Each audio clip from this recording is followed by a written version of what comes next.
My name is Rick Ufford-Chase. I am the co-director with my wife Kitty, who is here somewhere, of Stony Point Center. And I know many of you have been here and many have not. So we are thrilled to welcome all of you to this place. And I want to say just a word about Stony Point Center, because if you care about the things that we're talking about this afternoon, you need to know that you should be on our campus on a regular basis. Stony Point Center is owned by the National Presbyterian Church. It's been kind of, for the last 60 or 70 years, the progressive think tank of the denomination where people come to strategize.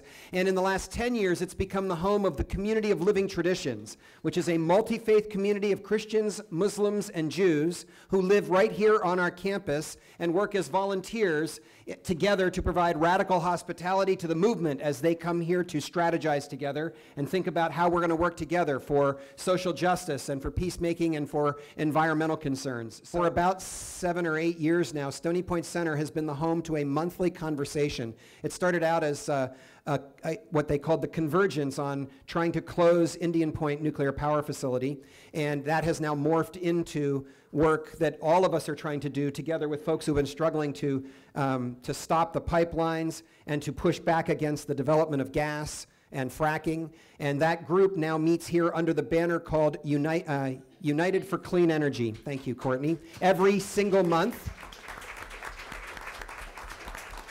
The happening place to be on the first Sunday of every month at 1:45 is Stony Point Center to be a part of that ongoing conversation. And it's a remarkable thing, I'll just say to many of you who may understand this better than some others, to bring different parts of the environmental movement together to find common cause and to choose intentionally to ignore attempts to make it a divisive movement, but rather a united movement is no small thing. It's something that we should be proud of in the lower Hudson Valley that we've managed to accomplish here. And one of the key people who has made that happen is Courtney, to whom I'm going to hand the microphone now. Thank you all for being here.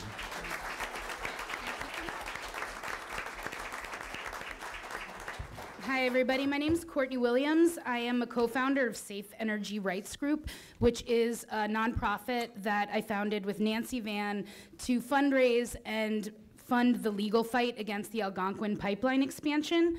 And since we've been working on that now for many years, it's kind of grown into not only opposing the construction of fracked gas infrastructure that endangers our health and our planet, but also advocating for renewable energy and all of these things. And so we are really glad that all of our candidates, I have to say, you know, some may not have known me, but as soon as I emailed them saying that we wanted to have this environmental forum, we got very quick and enthusiastic responses, and I am very grateful for that. So what we're going to do today is I'm going to start with some housekeeping and introduce my co-organizers. Then we're going to go into the forum. We're going to have an opening question to kind of guide our candidates' opening statements to focus on the environment. We're going to do a quick lightning round. Hopefully it will be fast, to basically just run through some really quick questions where we would like to get yes or no answers. Then we'll go into a long-form Q&A where we have questions about not only local, but of national and global importance. And then we have several of our co-sponsors who are here today who have questions, and they'll come up and ask those questions towards the end. Hopefully we will keep on time, and we will finish and then partake of the refreshments. And I want to acknowledge that we have a lot of candidates here today. We're all crowded, they're all crowded, but I think we're all here you know, for an important cause, and I think we're all coming to this in a positive frame of mind. So with that, I would like to introduce my co-organizers, Marie and Sarah, who's part of the United for Clean Energy. And if you want to stand, co-organizers, I see you over there, Marie. Marilyn Ellie from Indian Point Safe Energy Coalition. Tina Volz-Bongar from Resist Spectra. Susan Friedman from Rockland Goes Green, and Marni Rabin-Marron, who I would then like to ask to come up. We have, this may be the only fully accessible forum. We have not only handicap accessibility, but as you can see on the right-hand side of the stage, we have sign language interpreters. And when we put out the final video of this event, it will include an inset of the interpretation so that it is fully accessible.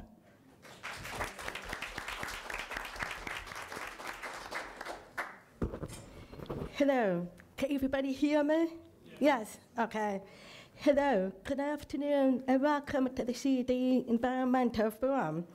We are here to listen and to discuss the great treasure of our time.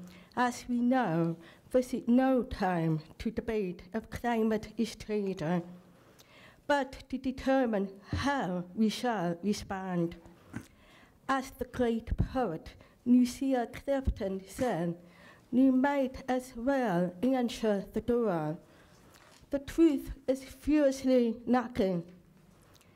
And just as our environment is for everyone, so too is this forum. You see, we have cornered up an area to create an accessibility CD section. We appreciate your courtesy in keeping the area clear so that our differently abled friend can fully take part in today's forum. It has been too rare to see this kind of accommodation at events such as this. But study today, we are trading this for the better.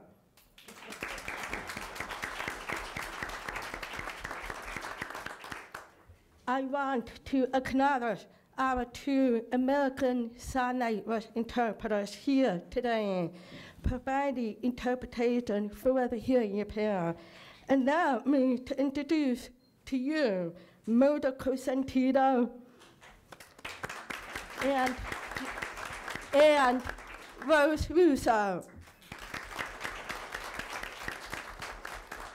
We thank you both for being here with us today and helping us to get the message out that it is important to help include people so that everyone can follow what's going on. It is my hope that all of you here see how vital it is to promote a message of inclusivity, to show that it is possible to make all events of this nation inclusive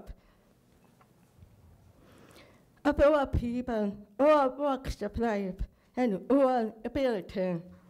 After all, we cannot hope to educate people if we do not attempt to find ways to bring our message to more people. Remember, when we talk about climate change and the environment, we are all in this together. It is my hope that this experience shows that providing accessibility can be done easily and without disruption. Let's work to provide these kinds of accommodation at all forums, rallies, and meetings. What may seem a small accommodation to you can, I assume, mean a great deal of difference to another. Thank you. And without further ado, I'll turn it over to Courtney. Our opening question that we'll use in lieu of an opening statement is, do you consider yourself an environmentalist? And if so, what does it mean to be one? And our candidates will get 2 minutes for this. I'm going to read their bios in a semi-random order here and give them the chance to respond. So first, I would like to start with Asha Castleberry Hernandez. Asha was born and raised in Tarrytown, attended Sleepy Hollow Public High School, and holds degrees from Hampton University and Columbia University School of International and Public Affairs. In 2012, she served on a 30-month deployment supporting U.S. Central Command in Kuwait, Iraq, and Jordan as a senior advisor on security cooperation and the anti-ISIS military campaign. During the Obama administration, she was a special advisor at the State Department, supporting Ambassador Susan Rice's foreign policy platform and at the U.S. mission to the United Nations. She is now a major in the U.S. Army Reserves and teaches foreign policy and grand strategy at Baruch College. Asha and her family have made their home in Elmsford, where she and her husband Vladimir have a daughter, Aliyah. So Asha, if we can start with you, do you consider yourself an environmentalist? And if so, what does it mean to be one? Susan will give you a 30-minute hand wave, and then the timer will go off. 30 seconds. Heaven help us. I could talk all 30 day. seconds, I'm hand wave. loquacious, so, you know, filibuster and everything, right? Thank you for the wonderful introduction. Absolutely. I will tell you, I have been concerned about the environment since I was young. And I made the bold decision to become an activist and making a difference with the environment back in 2009 when I built my own youth organization called International Youth Council, and we were very upset with the direction of environmental policy at the United Nations. So we decided that we want to be part of the policy making. We felt that we, as young people, need to be part of that policy making because it affects our future. So we made the difference by actually participating in the first United Nations Climate Change Conference at that time in 2009 in Copenhagen. We sent leaders all around the world to participate in policy making, but my activism did not stop right there.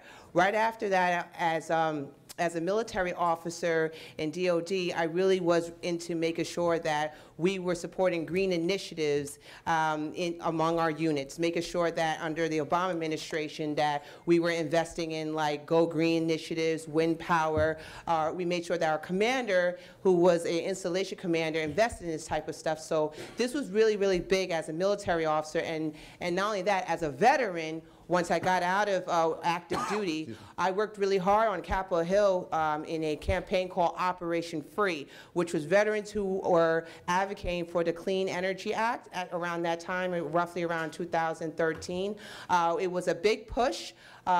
Because at that time we lost the majority, but we made the bold decision that, hey, this is about our future, this is about our environment, and as veterans, what we've seen in combat and what we've seen in other areas involved in DOD, this is very important for not only the United States, but for the world. So this has always been part of my life, so I absolutely consider myself as an environmentalist. Thank you.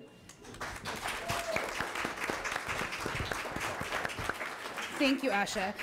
Next, Mondaire Jones. Mondaire Jones is an attorney and activist, grew up in New York's 17th Congressional District with a single mom who often had to rely on Section 8 housing and food stamps to get by. He attended public schools in East Ramapo throughout his childhood and remains proud of the education he received.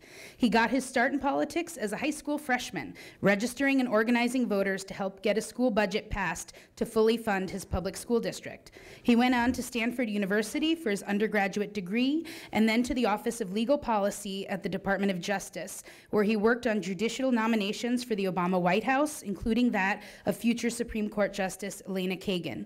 He attended Harvard Law School and most recently has worked at the Westchester County Law Department. He is the co-founder of the nonprofit Rising Leaders Incorporated, which teaches leadership skills to underserved middle school students in 3 cities. Additionally, Mondaire serves on the board of Yonkers Partners in Education. He is also a lifelong member of the First Baptist Church of Spring Valley. So Mondaire, do you consider yourself an environmentalist? And if so, what does it mean to be one?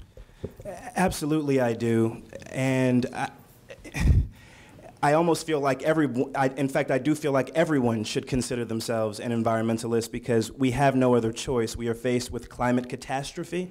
And that is very personal for me as I see people staring, so I'm going to stand up. I thought I could avoid that. As part of a generation that is going to inherit a planet that is devastated by climate catastrophe, this is very personal for me. And in fact, it is so personal for me that in the summer of 2019, after a lot of prayer, I summoned the courage because I urgently feel like Washington has to act as though this crisis is as existential as it is, that I put myself out there and I was willing to mount a primary challenge because I think more people in Washington have to be acting with that kind of urgency. It is what led me to speak at the Global Climate Strike in Peekskill last summer and more recently in Nyack. It is, I think, the issue of our time, and as I talk about so many things in this election, one thing that I have been very consistent about is this. The other stuff doesn't matter so much if we don't have a planet that we can inhabit. And so it is not lost on me as we think about Rutgers as well, that the only reason we're even talking about a Green New Deal is because Democratic voters in New York's 14th Congressional District elevated a 28-year-old bartender to the halls of Congress who has really used her voice to elevate this issue. And so I think it is no coincidence that climate catastrophe and climate change was personal for her, as it is for me. And I ask, especially as we consider modest proposals in this primary, about things like a carbon tax, which is something that big oil like Exxon and Shell have embraced, and is something that will be passed on to consumers, of course. Many of the people in this room know that because you've been doing that hard work, that I feel like almost I'm fighting for my life in this primary. So I am with you, and I'm going to be centering this issue continuously, and hopefully as your next representative in Congress. Thank you.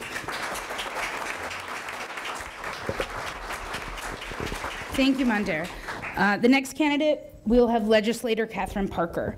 Legislator Parker is a fourth-generation Westchester resident, raised in Mount Kisco by a single mom. She is a graduate of Fox Lane High School and holds a degree in American Studies from Providence College. She has been a small business owner in Rye for 23 years. Catherine Parker was elected to the Westchester County Legislature in November 2013 and re-elected in 2015 and 2017 to represent the constituents of the 7th Legislative District, Larchmont, Mamaroneck, Rye, and parts of Harrison and New Rochelle. She was elected as majority leader of the Democratic caucus for the 2018-2019 legislative term. Catherine is the chair of the board's Energy and Regional Efficiencies Committee. She also serves on the Planning and Appropriations, Environment and Health, and Labor Parks Planning Housing Committees. Prior to her tenure in the legislature, she was a Rye City Council member. She established the League of Women Voters of Rye, Rye Brook, and Portchester in 2003 and served as president for 4 years. Catherine also serves on the advisory board for the Rye Arts Center and has served in a variety of officer positions. With her husband, David Walker, she shares 2 children, Julia and Aiden, one in college and one in middle school. Legislator Parker, do you consider yourself an environmentalist? And if so, what does it mean to be one? Thank you, and thank you for having this forum. I just want to start there. I do consider myself an environmentalist, and I would imagine for those of us in this room of a certain age, we remember the commercial on TV with the Indian chief standing by the side of the highway and seeing the trash. And I have to say that was a pretty formidable ad. It really, I think, affected how I looked at things. So I've always looked at the environment, what we can do personally and what we can do in other capacities. So personally, I drive a Chevy Volt, I compost. I've been teaching my family, my kids, to be good stewards of this land. As an elected official, when I was on the Rye City Council, we were the first community that passed a plastic bag ban. But really, when I came to the county, I said my legacy is going to be on the environment. And this is what I want to give back and have for my children, a better environment. So I created the Office of Sustainability and the Energy Director position for Westchester County. And I worked on a lot of other environmental policies as well, which I'm sure we'll get to in fuller later on. But I stand here today to say I'm an environmentalist, and that's why I'm here to say the only war worth fighting is on climate change. We really have to look at it as something that we haven't seen in this country since World War II. We must deploy all our resources. This must be a critical plan. Everybody, all hands on deck. There is no time to waste, and we really need to do this. This is why I'm in this race. I feel that strongly, that I've worked and done a lot of things on environmental policy for clean water and clean air, but you know what, at the end of the day, with the inaction that's been happening in Washington, nothing has taken place that has brought us any closer to achieving a planet that my kids and your kids and grandkids can inherit. We have to act now. Thank you.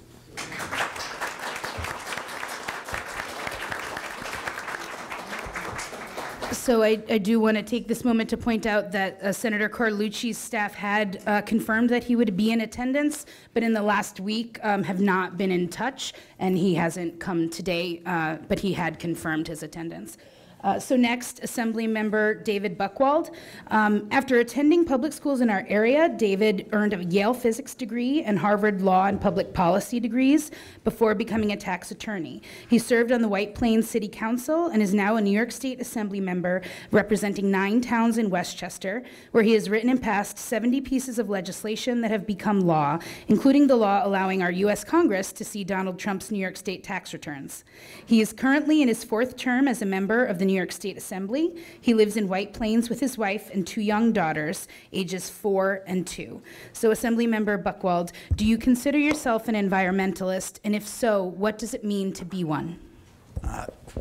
Thank you for the question. Of course, thanks to the Stony Point Center and to all of the co-sponsoring groups. You'll see their names around the outside of the room for having this forum. I absolutely consider myself to be an environmentalist.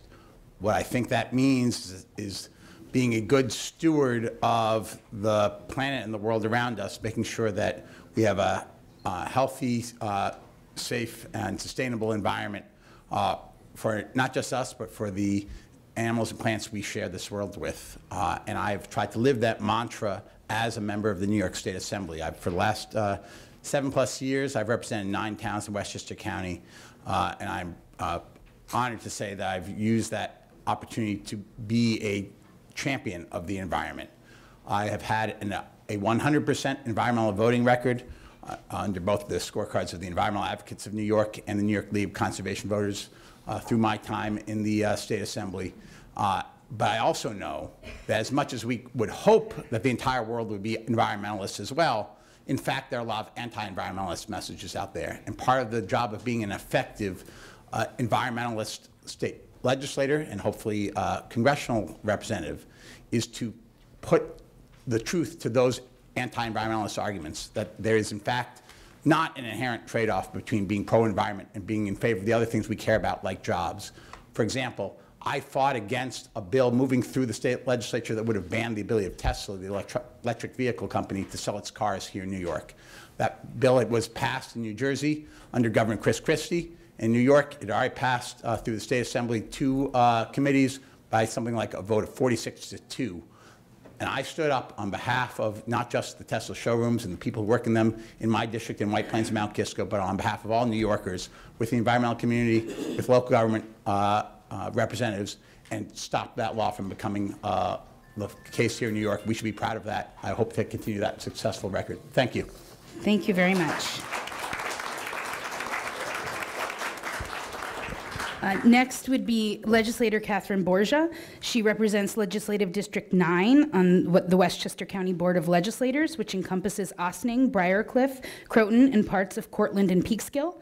She has an MBA from the NYU Stern School of Business and a BA from Binghamton University.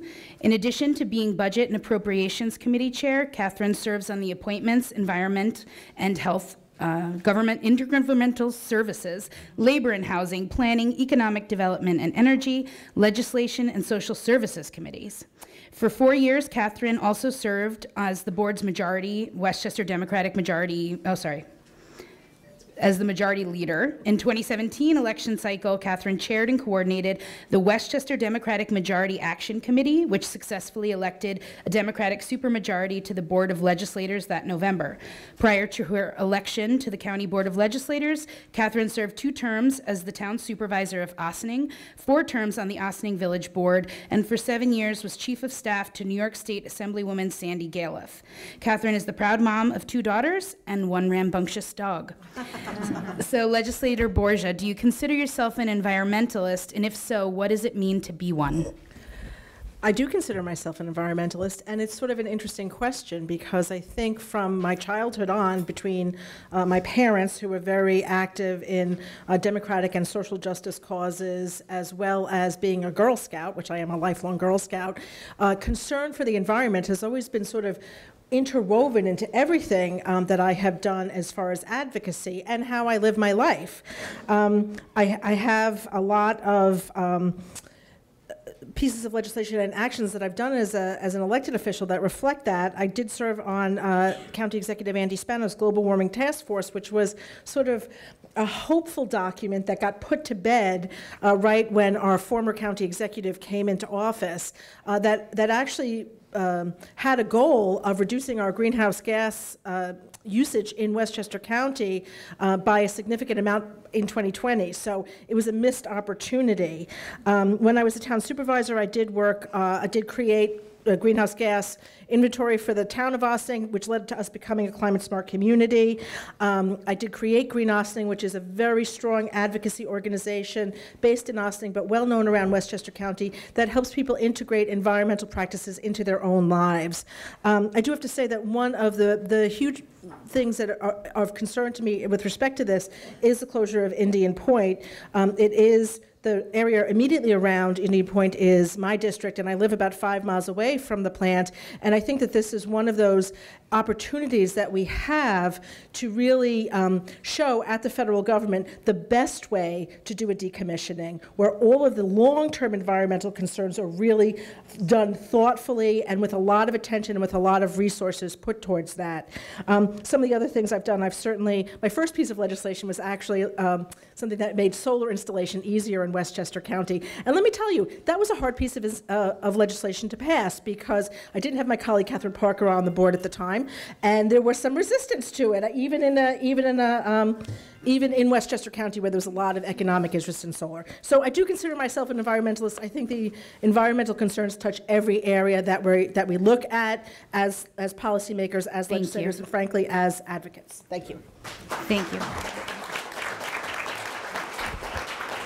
Next, Allison Fine. Allison grew up and lives in Sleepy Hollow. She has written 3 books on the use of digital technology for social good and is currently consulting with the Bill and Melinda Gates Foundation. She was the national chair of NARAL Pro-Choice America and helped to create a 50-state strategy for reproductive freedom. She was the founder and CEO of the Network of Elected Women, a support network for women elected to local offices to help them achieve their goals. Finally, she's the past president of her synagogue, Temple Beth Abraham, in Tarrytown. Allison and her husband, Scott Freeman, raised their 3 boys in the river towns. So, Allison, yes. Do you consider yourself an environmentalist? And if so, what does it mean to be one? Thank you, Courtney, and thank all of you for coming today. What a turnout. This is very exciting. I'm absolutely an environmentalist. I grew up in Sleepy Hollow on the river. I learned to swim in the river before it was cleaned. I got my Red Cross certification in the river, moving the PCBs out of the way. All's good. I share an idol in teaching, Dr. Rose Nelson, that Dr. Greg Semenza, who won the Nobel Prize in Physics this year, Dr. Nelson was his hero as well, and she would take us around the neighborhood to ponds and to the river to explore it during summers. So certainly grew up with a great affection for the river and a great understanding that we needed to be much better stewards of our natural resources here and nationally and internationally. But I want to expand a little bit on the question, Courtney, and talk about what it means to be an environmental leader in this moment in time. Everything I've done in my career has been about fighting for social justice. And I've worked with hundreds of environmental advocacy and environmental justice organizations to help them define and measure success, to help them build movements online and on land. And what that requires is an understanding of how to grow power. And that's what we need to build for this moment in time, because the climate crisis and the environmental problems that we're having are a political problem, not to be divorced from the problem with campaign finance reform right now. It's a technological problem, and I understand the technology of where we need to go very, very well. And it's a social problem, and here's the piece that we too often miss. We can't go back. We can't go back and fix the polar cap. We can't go back and remake the permafrost in the tundra. We are now moving into a very new future that's not like the past.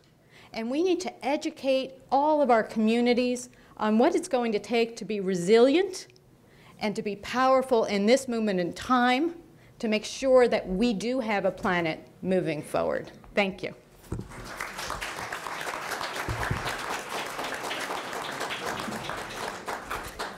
Thank you so much. Next is Dr. Evelyn Farkas. Dr. Farkas was raised and attended public schools in Chappaqua, New York. She earned her bachelor's degree from Franklin and Marshall College, where she is a trustee, and a master's and PhD from the Fletcher School of Law and Diplomacy at Tufts University.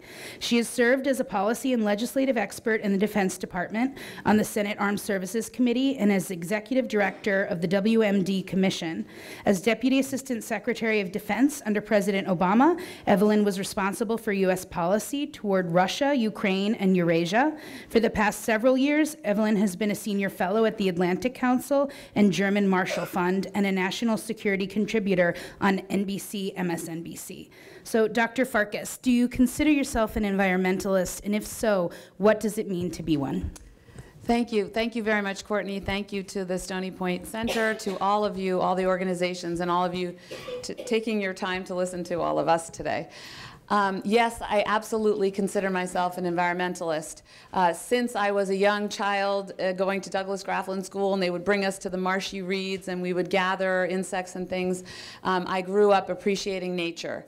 Since the 1990s, as a professional, I have worked on environmental issues, though they weren't singled out as they weren't singled out for special treatment, which is to say that they were embedded in everything that I did. In the 1990s, I worked for an international research institute overseas. It was focused on climate change, energy, and the environment, and that was with the former Soviet Union, so that with the East Bloc. There was an understanding even back then that we were facing a crisis. Later on, I worked on the environment from the perspective of the impact on democracies, and the NGO movement in Eastern Europe. There was a large contingent of that was focused on the environment. I worked then in the 2000s on a study that looked at the global impact and also the impact on U.S. national security of the change in the climate. Throughout my career, it's been embedded, it's been infused in all the work I've done as a national security expert. More recently, when I worked on the Senate Armed Services Committee staff for 7 years for Carl Levin, who I'm proud to say has endorsed me, I had oversight for Homeland Defense, which included the military's preparation for and mitigation of and management of environmental disasters and also man-made ones. As the Deputy Assistant Secretary of Defense appointed by President Obama for Russia and a lot of Eastern Europe, I was very clear and was actively engaged in the fact that corruption, environmental corruption, was contributing to the problems with democracy and the problems in Europe. So it's something I've worked on throughout my career. My #1 issue in this campaign is addressing the climate crisis. It is existential. We have no time to lose, and I hope that I have the opportunity to use my experience and my national stature to draw attention to the issue, to call a spade in Washington, and to get work done. Thank you. Thank you very much. All right, next is Adam Schleifer. Adam is a Westchester native and graduate of Horace Greeley High School. He attended Cornell University with a dual degree in philosophy and government. He attended Columbia University Law School, where he served as senior editor of the Columbia Law Review. After graduating from law school, Adam served 2 years as a federal law clerk before working 5 years as a litigator at one of New York's leading law firms. He is a former special associate counsel for the New York State Department of Financial Services and assistant United States attorney who prosecuted major frauds. Adam, thank you for coming today, and do you consider yourself an environmentalist? If so, what does it mean to be one? Thank you very much. Yes, absolutely, I do, and I would go a step further and say one of the reasons I'm standing here with all of you in this great Sunday afternoon of participatory and thoughtful democracy is because in the fall I was reading 2 books devoted to this topic, one by Robert McFarland called Underland. I don't know if anyone had a chance to read it. I commend it to you. The primary question of that book, among others, is how do we serve as good ancestors? That's a question I'm thinking a lot more about these days as my wife and I are starting our family this year.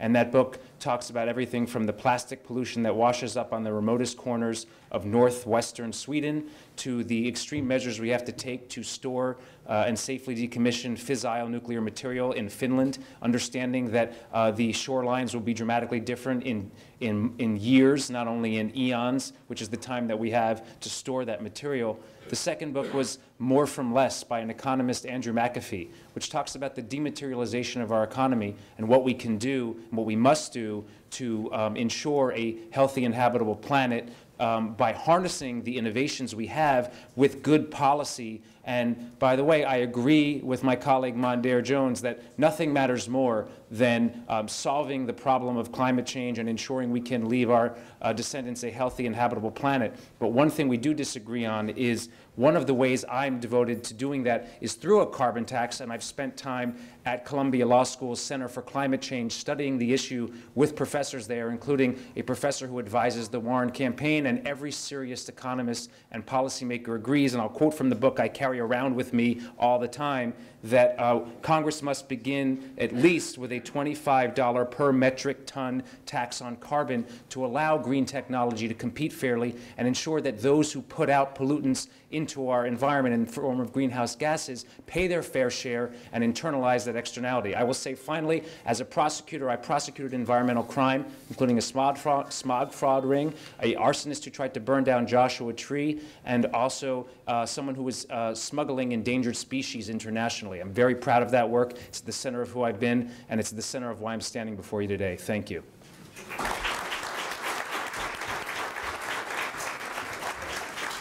Great, thank you so much. We're off to a great start. I'd like to now move on to our lightning round. So we have a series of questions that I really would just like perhaps a raise of a hand in response if the answer is yes. Okay? And it'll be really quick. So the first one is, do you support the Green New Deal? Yeah. And I'm sorry if I'm in the way for some folks. Have you read the IPCC report about the need for swift, bold action to limit global climate change? Would you vote for the U.S. to re-enter the Paris Climate Agreement? Yeah. Get my feet. Get my feet. Would you support a nationwide fracking ban?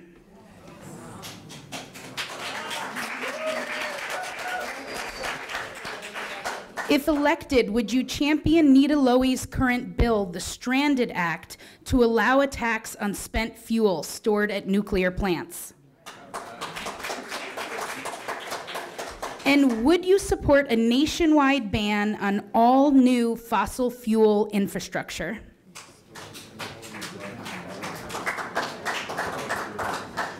All right, thank you very much. That was awesome. Now we're going to go back to the long form. So our first question, and I think, David, we'll start with you and move towards Asha and then come back to the beginning. Only one David here now. I know. All right, so our first question. The Intergovernmental Panel on Climate Change is the United Nations body for assessing the science related to climate change. Their 2018 special report on global warming, 1.5 degrees Celsius, they stated, the report finds that limiting global warming to 1.5 degrees Celsius would require a rapid and far-reaching transition in land, energy, industry, buildings, transport, and cities.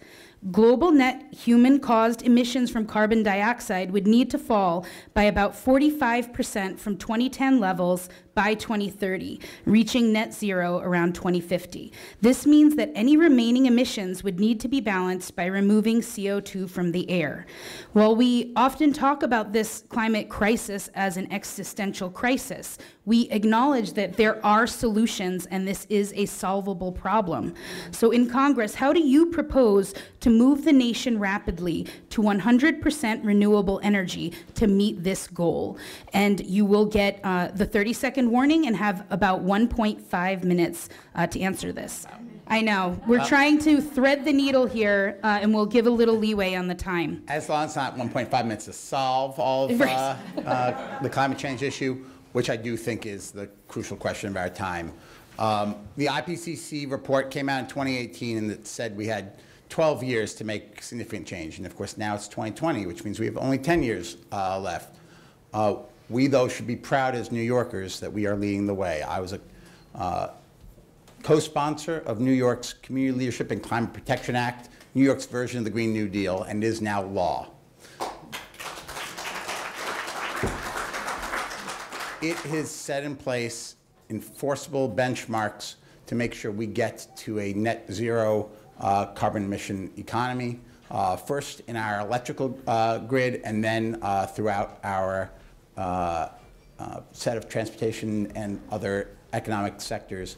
And I believe that it serves as a model, being the strongest enacted anti-climate change law in the entire country for what we should be doing as a country. That's part of why I support the Green New Deal at the federal level. I want to make sure that we are, once again, having New York State be the empire state it used to be. It used to be that we as a state would pass legislation and then would go around the entire country and become basic standards. That started with things like child labor laws that started here in New York. But in recent years, we've gone away from New York being a true leader. We need to have New York be a leader again when it comes to climate change because our country and our planet depend on it. Thank you. Thank you. Legislator Parker, how do you propose to move the nation rapidly to 100% renewable energy to meet this goal? Thank you. So first of all, we have the EPA, so what do we need to worry about, right? Environmental Protection Agency, and yet protection doesn't seem to be in the equation right now. Frankly, I agree with everything that, that Assemblyman Buckwell just said. I think that we have a path. One of the ways that I have also felt that we can move ahead is with a full-out green infrastructure plan for this country. I think this is how we can talk to our neighbors in other areas of the country like Iowa and Kansas and Mississippi and give them a sense that there is opportunity to move us off of fossil fuels. They don't believe it right now because they haven't seen that there could be jobs created, that there is something to be actually hopeful about. Instead, when we typically talk about climate change, we are talking about doom and gloom. And I think we need to think about it in terms of opportunity and getting people and building bridges so that we can, as I say, across this country, put in green infrastructure that will allow people the opportunity to see that solar energy for their homes, forced air and passive house design, that these are attainable. And when I announced my candidacy on December 19th, I went to a very modest middle-class home in Ossining, which was doing a retrofit to become a passive house to show that this can happen. We just need to incentivize to local governments. And one of the things that I've seen as a local official is that if the federal government stepped in to help incentivize, we'd be halfway there. Thank you. Mondaire Jones, how do you propose to move the nation rapidly to 100% renewable energy to meet this goal? It has to be in the form of a Green New Deal on the scale of that FDR legislation for the economy in the 1930s. It has to mean fully decarbonizing our economy because we have no other choice, and we have to start acting with that kind of urgency. It means making sure that we are transitioning to renewable energy sources, and we can start that today. It also means making sure that people who are displaced from a decarbonizing economy get first dibs in terms of green jobs. And we need to do a massive federal investment in green technology to create those jobs. I want those jobs to pay living wages. I want to make sure that our frontline communities most impacted by climate catastrophe are the first to receive funding when it comes to infrastructure to make sure that we can withstand basic yet increasingly dire weather conditions like rain and hail. We also need to make sure that we think about transportation. Transportation sector is the single biggest contributor to carbon emissions, and in Rockland County, we need a high-speed rail. We need a one-seat train into Manhattan and into Westchester. We used to have light rail in Peekskill and in Ossining. We need that all throughout our district. And we need to look at the way we do housing, too. I know that makes some people uncomfortable, but we need denser housing, and we need it concentrated by public transportation to make sure that we are facilitating a process of weaning off of reliance on driving automobiles. And that is how we are going to get into the future and protect this planet. Thank you.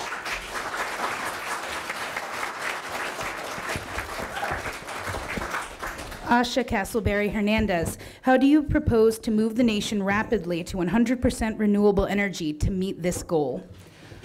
Well, I'm going to be very honest with you. I've been honest all this time.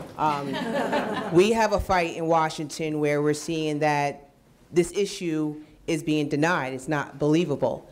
We have to be able to build a bipartisan green coalition or infrastructure, kind of like what Catherine said, to make it believable. So one way to do is definitely work with the science community, right, scientist community, so we can continuously put a lot of attention on this issue. Continue to embarrass those that are in legislation right now saying, hey, this is believable, we have to work on this. Look, our country and the world is very concerned about this issue overall, so why would you not want to work on, you know, decarbonizing our communities, or a carbon tax, or supporting the Green New Deal, you know, so that's very important. Also, what's very important, we have to work closely with our strategic alliances, making sure that when it comes to engaging lawmakers on this issue, they're communicating to these legislators that don't really support environmental policy like the Green New Deal, saying, hey, we really need to do this. And it's not just about the United States, it's about the world. It's about making sure our planet is good to go 20, 30 or 40 years from now. So we have to utilize or build up some sort of global pressure to make a difference. I know no one likes foreign interference, but you know, when you start to feel like there's some sort of isolation here with these lawmakers that don't believe in the issue of climate change, they'll start to feel a lot different, especially when you think of someone like Mitch McConnell.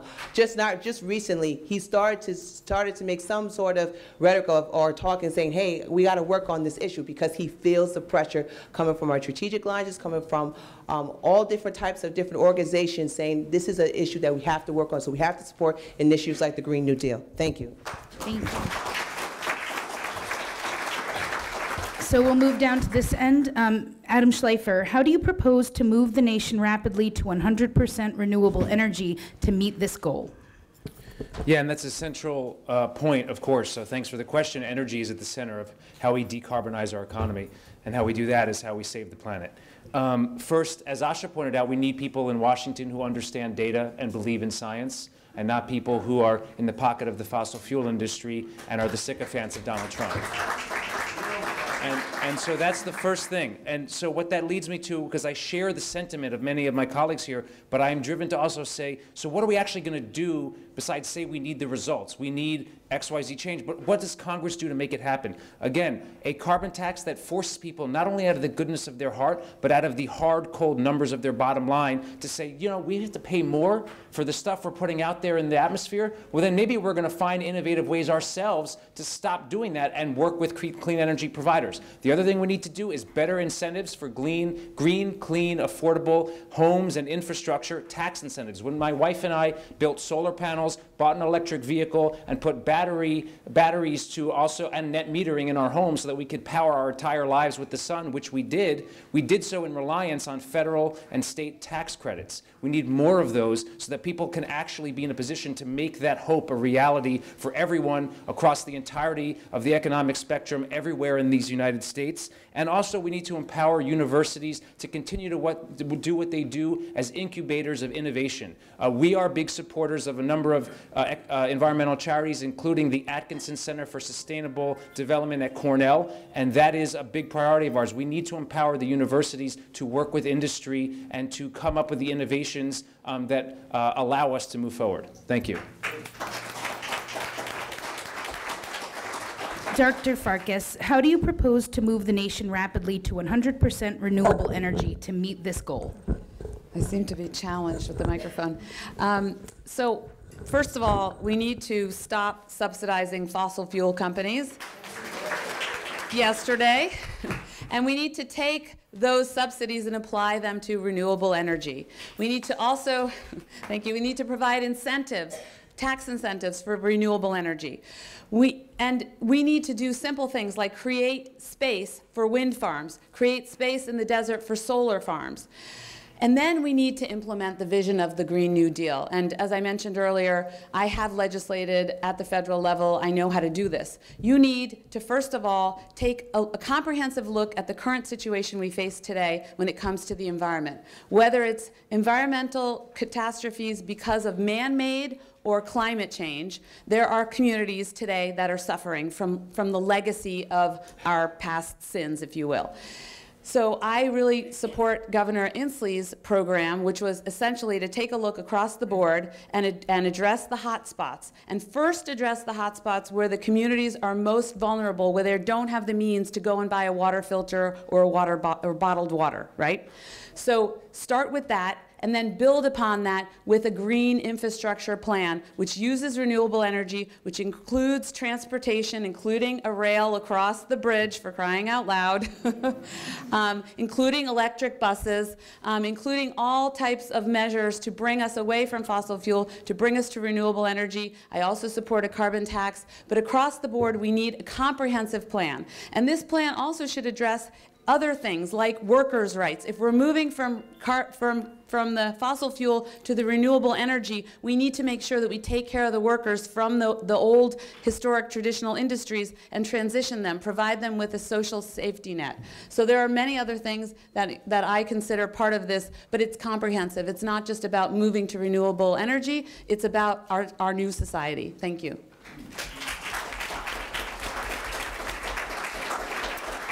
Allison Fine, how do you propose to move the nation rapidly to 100% renewable energy to meet this goal? So I think we begin, we'll extend the FDR metaphor. In addition to the Green New Deal, we need a technological Manhattan Project. We need to do something that the federal government does very, very well, which is to invest enormous amounts of money in the federal lab system and the university system to focus on the bottlenecks in technology that we have right now.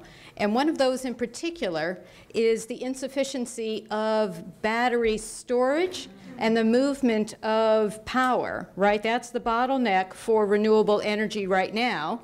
We need to go beyond lithium.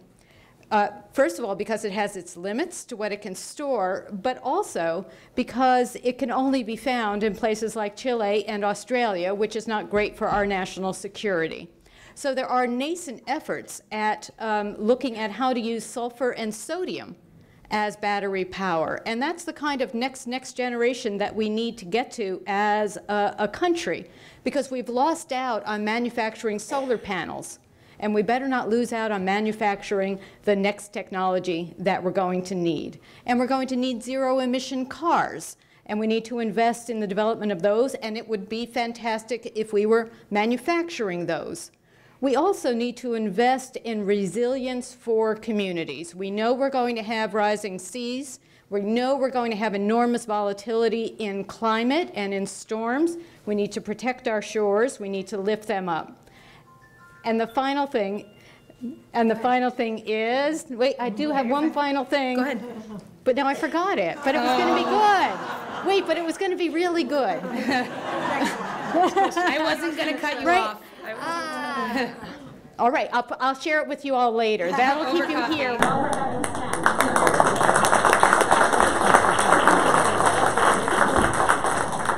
Legislator Borgia, how do you propose to move the nation rapidly to 100% renewable energy to meet this goal?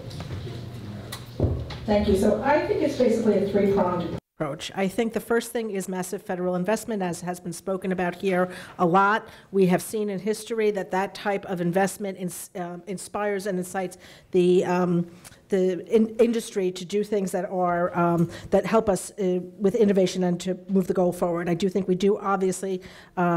During the Obama years, I hoped that infrastructure would actually be his first thing that he looked at versus healthcare, although I do understand why healthcare became the priority. There's a lot of opportunity here. I also think we need to look at how this intersects with every other issue that we face. I think if you look at people who don't believe climate change is real, but do believe that refugees are a big problem in the United States, there's a way to make people understand that those two things are actually tied together. If you look at the younger generation, my two daughters are 21 and 24. They share a car, and they've both said to me they hope that this is their last car because they want to live in a place where they are able to use public transportation. And then finally, I think, make it economically viable. And this is where stakeholders and advocates and regular people come in. When I was town supervisor in Ossining, we had Solarize Ossining, which inspired people all over Ossining to put solar panels on their homes because it saved them. It did not cost them out-of-pocket costs, and it saved on their electricity bill. So it's a three-pronged combination: the real people, the federal dollars, and then looking to the future with big picture. Thank you. So I do want to take a moment to just thank our candidates for being so respectful of time. And we don't want to cut you off, so definitely when you hear the chimes, finish your thought, because we do want to hear from you. I do remember it. Just go ahead, quickly. Tell us, what was it? It's the use of AI to monitor methane and carbon, particularly in the tundra and the peat areas where they are releasing enormous amounts of methane because they're no longer covered by the permafrost. Great. Thank you. So some of the issues I think have already been touched on in answers, but the next two questions were prompted by the regulatory failures of both the Nuclear Regulatory Commission and the Federal Energy Regulatory Commission that allowed a high-pressure fracked gas pipeline to be co-located at Indian Point Nuclear Power Plant less than 3 miles from where we sit today.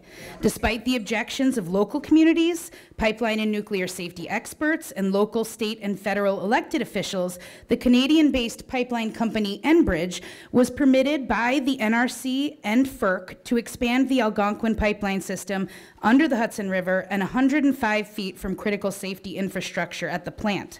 We now have 40+ years of irradiated spent fuel within the blast radius of multiple high-pressure gas pipelines, and decommissioning activities will only increase the risks of rupture. New York State has identified significant failures in the approval process that pose unknown risks to the 20 million people living in the 50 miles around the plant, including everyone in Congressional District 17. So in light of these gross failures, kind of two interrelated questions. How would you reform the Federal Energy Regulatory Commission that's currently rubber stamping the expansion of fracked gas infrastructure projects, despite the reality that methane, which is also known as natural gas, is 86 times more potent of a greenhouse gas than carbon dioxide, and the Nuclear Regulatory Commission, which has a history of ignoring community safety concerns, including those of our district. As we now face the closure of Indian Point and the need to store 40+ years of irradiated fuel, if elected, how would you push to reform the Nuclear Regulatory Commission? So kind of two interrelated issues that are particular to our district, as we're the only district with a nuclear plant co-located with gas pipelines in the entire nation. So here in CD16, how would you address and reform FERC?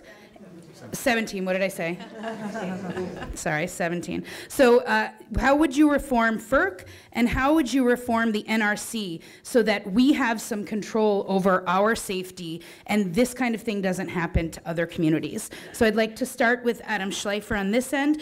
You'll get the 2-minute time to the chimes and then finish your thought.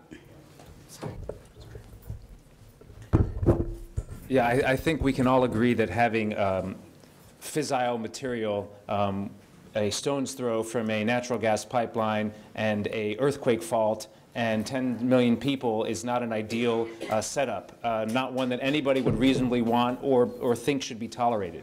And so we need to do a better job as a federal government in listening to people and their, and that's what notice and comment rulemaking is all about. So my background as a lawyer and a student of administrative law, the way this is supposed to work is federal agencies have a period of time where they do what's called notice and comment rulemaking. They're actually supposed to solicit comments and take notice of what is said by the relevant stakeholders in the community, and then inform their regulatory behavior and their rulemaking and their administrative adjudication from those comments. We haven't been doing a good enough job about that. So we need to do better congressional oversight, because that's one of the fundamental jobs of Congress, to ensure they're doing their jobs. But we may need to look at legislation that restructures the interplay between energy and renewable energy and efficiency and safety and industry when it comes to the creation of energy. And whether that means better communication between the DOE and FERC and the nuclear regulatory commissions, or whether that means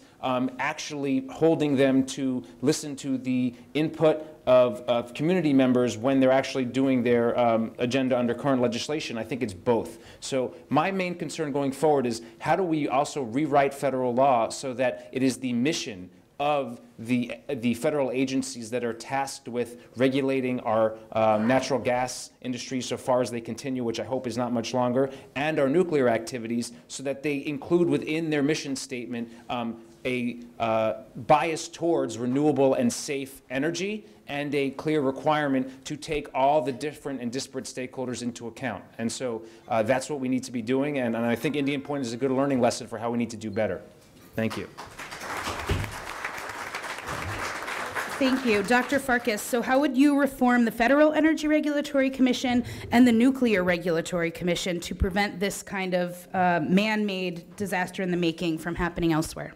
Yeah, so I think Congress's role is to continually update the law and the mandate for these organizations. And that would be the first order of business as far as I'm concerned. Looking at the mandate for FERC and looking at the mandate for the NRC and making sure that safety is paramount, that all of the concerns of a community interests are paramount, not that it's business first. And that also means that the people who are appointed to those commissions must also have the credentials to take into consideration all of the other concerns, safety, environment, et cetera. I have to say, with regard to the particular issue that you just described, Courtney, that we are living with right now with this gas pipeline and the closure of Indian Point, we need a blue ribbon commission.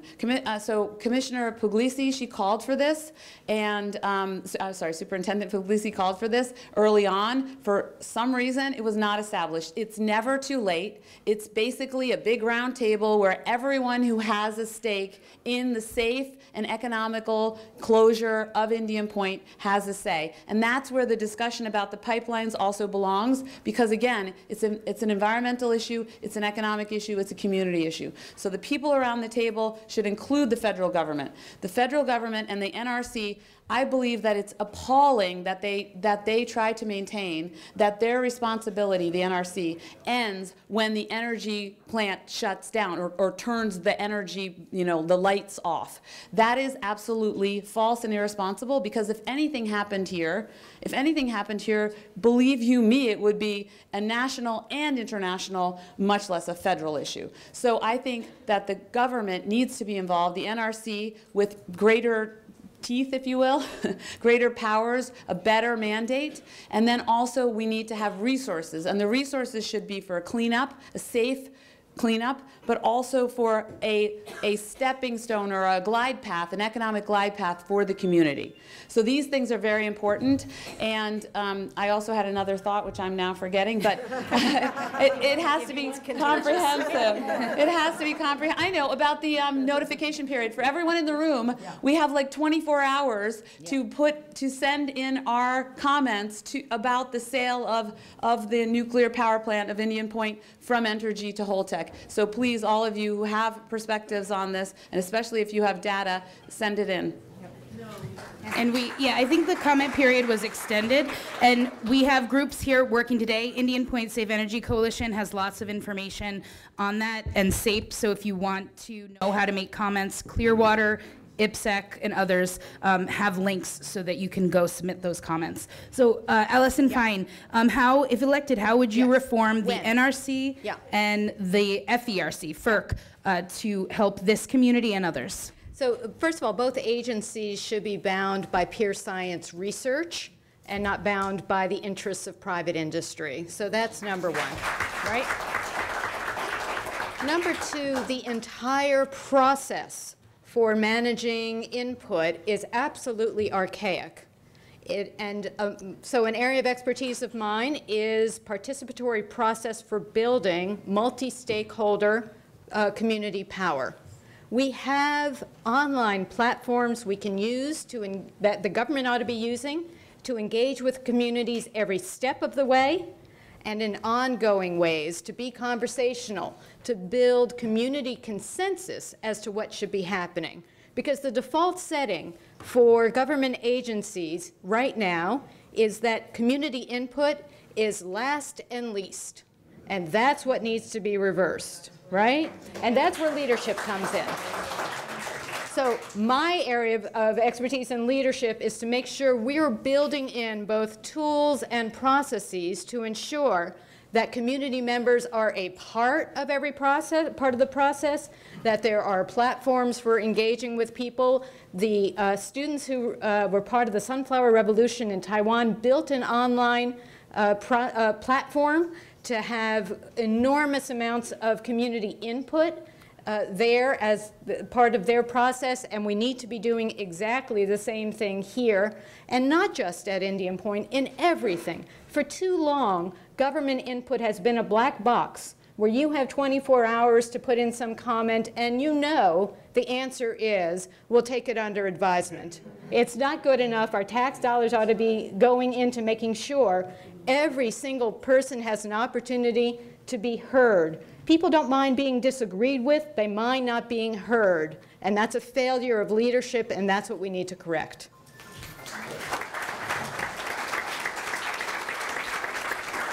Legislator Borgia, what would you do if elected to reform the Nuclear Regulatory Commission and the Federal Energy Regulatory Commission?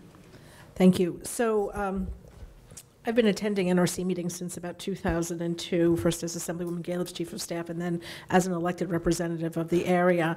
And one of the things that I have noticed from that time, regardless of the federal administration in the White House or in Congress, is that it is very, very, very insular.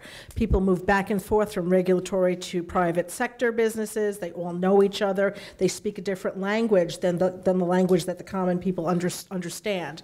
And I think that one of the things that we have to do, both in the elected leadership but also as individuals, is really make sure that our voices do get heard. I think that there's a tendency in industries like this where there's a complicated series of how decisions get made. It's very easy for the little voice to get lost. At the County Board of Legislators, we have made comments at every opportunity. We were part of sort of the losing fight on the AIM pipeline, which was very disheartening, even though we even did a little, sit-in in one of the county executive's office to discuss why we needed to take a stronger advocacy stand. So I think one of the things you have to do is you really have to take that dispassionate look at who's sitting in these seats, what are the relationships, and how do we make sure that the interests of the real people are being heard. I do have to say that having spoken to many communities that have had decommissioned power plants, I do think that this is something that we cannot let go of. We need very much for our voices to be heard very loudly. There's a lot of specific things about the Indian Point power plant that make it very unique in our nation, but every single nuclear power plant is going to close. And why not use this opportunity to make sure that we're doing it right, that we're handling it right, that we make sure that there's not only oversight but also resources. Right now, the community gets kind of like cut off at an ice flow, like a little push. Good luck to you, and that can't continue. So I think it is an opportunity for leadership, and it's also an opportunity for the grassroots to have a more significant voice. Thank you. Assemblymember Buchwald, what would you do if elected to reform the Federal Energy Regulatory Commission and the Nuclear Regulatory Commission? Thank you for the question. If I have the honor of serving as your next Congress member on these issues, I'm going to be working first to build on the record I already have, which is I called for the closing of Indian Point before the recent decommissioning agreement. I opposed the Spectra AIM pipeline, and if it was up to me, we would have an absolute ban on the co-location of natural gas infrastructure with nuclear fissile material. That is the sort of thing that if I was king of the United States, and we might be half a king right now, I would do. But as a member of Congress, I know that this also fits into a broader issue, which is that FERC and the Nuclear Regulatory Commission were not transparent and fully engaging in their decision-making process. As much as I was proud to stand with advocates like Nancy Vann or elected officials like Kathy Talbot from the City Council of Peekskill, who's endorsed my candidacy, we were often speaking to a brick wall. And we would write letters and we would not get responses. We need a much more engaging, transparent process. FERC and the Nuclear Regulatory Commission should be required to have hearings in the affected communities where people can speak their minds and they cannot be ignored. We also need to make sure that FERC more broadly is not promoting policies as it has been doing under the current administration that prioritize the fossil fuel industry over basically clean energy states like New York is trying to be. These are the things that our next Congress member needs to be a leader on. Thank you. Legislator Parker, if elected, what would you do to reform the NRC and FERC? So I have some history with this as well, thanks to a lot of the advocates in this room who had reached out to the Board of Legislators, and as chair of Environment and Energy in my first term, this was an area where I really stepped up and tried to get an independent risk assessment, because common sense would tell you you wouldn't put a compressed gas line by a nuclear power plant. Common sense. And our FERC and NRC, it was really an eye-opener to see just how closed they were. And I remember meeting with Congresswoman Lowy in her office and seeing the folder on Indian Point that was about this thick, and realizing that for years of trying to get Indian Point closed at that time and alerting the sort of federal agencies to concerns raised in the district, that they were just falling on deaf ears. As I said earlier, I believe the EPA, FERC, and NRC, it's just chock full of people that are basically lobbyists that are not working for us, but working for the industry. What I believe should happen is, and I think some other person in this room can take credit for this idea, and I think it's a brilliant one. Why in 2020 should we have FERC and not the Federal Renewable Energy Commission? And that's the direction that we need to be going in, and we need to stop the lobbyists from taking over these boards as a pirate ship. Thank you.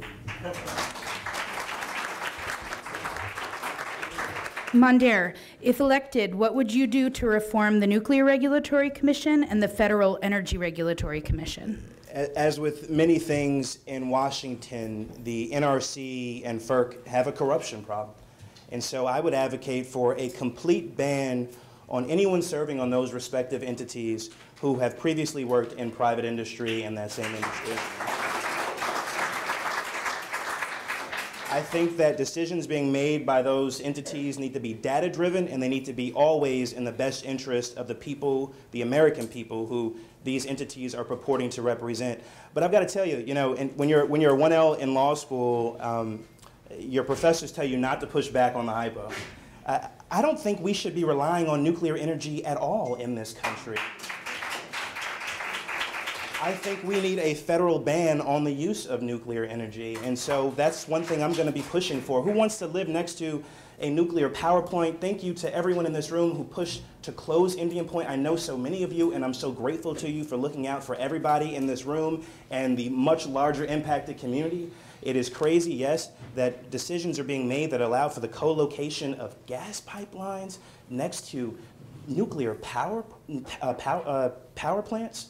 And the other thing I want to mention is that we need to make sure that as we close down all the nuclear power plants in this country, hopefully, that we transition once again to renewable energy sources. That's how we're going to get it done, and that's how we're going to finally end global warming. Thank you.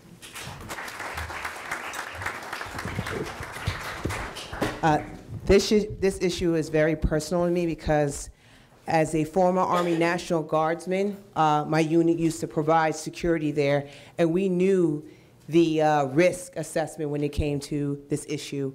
And I must tell you, it's frightening. You know, when you have a gas pipeline built right next to a nuclear power plant, very risky. And the way I would do it as far as approaching this situation is definitely utilize Department of Defense as a way to get with the community that has been concerned about this, bring it to use a combined effort to talk about this issue, shed a lot of light on it, and then create a way of you know, criticizing NRC FARC. I mean, that, I think, utilizing DOD, which has a history of leading in green initiatives and trying to get the government to go more green or become more concerned about these type of issues, has a leading voice in many ways. So, and we can do that by basing our experience of when our Army National Guardsmen actually worked there and actually provide a risk analysis about this, saying, hey, this is no-go. We need to definitely shut down Indian Point. Thank you.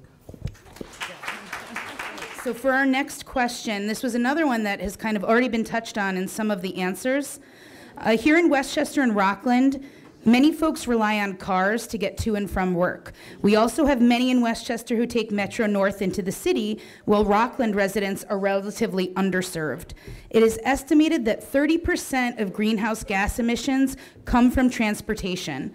That means efficient public transportation is key to addressing the climate crisis, but also a key to providing accessibility for those in the disability community. What will you do in Congress to improve public transportation in CD17? And Legislator Borgia, would you like to take this first? So what would you do in Congress to improve public transportation here in CD17? Thank you, Courtney. As you mentioned, this really has been discussed. I think that one of the big opportunities as part of a Green New Deal is to create opportunities for mass transit all around our nation. I think if you look at other countries that are obviously or geographically a little bit smaller than we are, there's many more options given to people. I mentioned that my daughters who are in their 20s really, and their friends really want to be part of a carless community. They want to be able to use maybe a car when they need it once every 6 months to go to IKEA to buy a bed, but not necessarily have a car in their possession and have to rely on that for their transportation. So I think it's a federal investment. It's also something that for economically underserved communities in CD17 and elsewhere, where it could really be a tremendous boon, because as we know, when the railroad came to the United States, you know, both coasts met, that was something that really provided tremendous economic opportunities all around our nation. So I think it's very, very similar. If you sell this as something that not only will improve people's quality of life, as well as meeting environmental concerns, I think that's something that could really be a very positive step forward that people will appreciate at many different levels. So I think that that's a good first part of the Green New Deal to focus on. Thank you. And I didn't say, we're going to keep this one relatively short, so you will get the chimes at 1 minute. Allison Fine, would you like to take this question next? What will you do in Congress to improve public transportation in CD17? I was in Amsterdam last summer, and it's an almost entirely bicycle culture. And do you know why? A year after World War II ended, the government was concerned that people weren't getting out and being social, and they gave everybody a bike. How about that? So now imagine when we get to autonomous cars, and I'm in Congress, I'm going to be very, very involved in making sure that that kind of autonomous automation is harnessed for social good, and it's ethical and it's safe. Now imagine, like Catherine's saying, that people are subscribing to these cars as they're moving around, and we can imagine a different kind of transportation infrastructure, because we're not going to go back to a rail system. We're not going to go back to a rail society. It's very difficult to invest in that kind of infrastructure. We need to move forward, and forward is autonomous, and forward is allowing people to invest in not ownership, but renting these kinds of cars to get where they're going. I'm kind of excited about that future. Thank you. Dr. Farkas, what will you do in Congress to improve public transportation in CD17?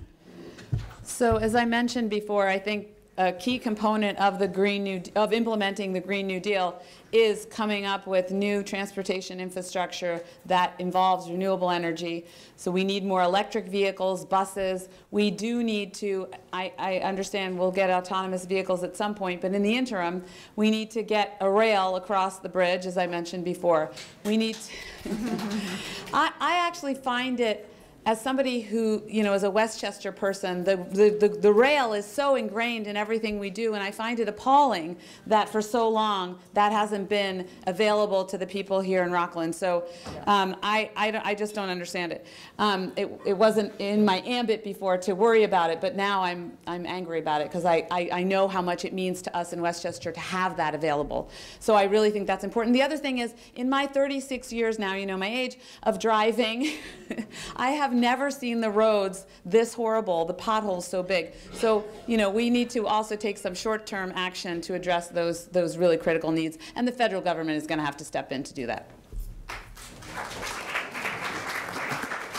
Thank you. And if any of our co-sponsors are still unsure of who to speak to about the questions, Eric is standing over here by the window.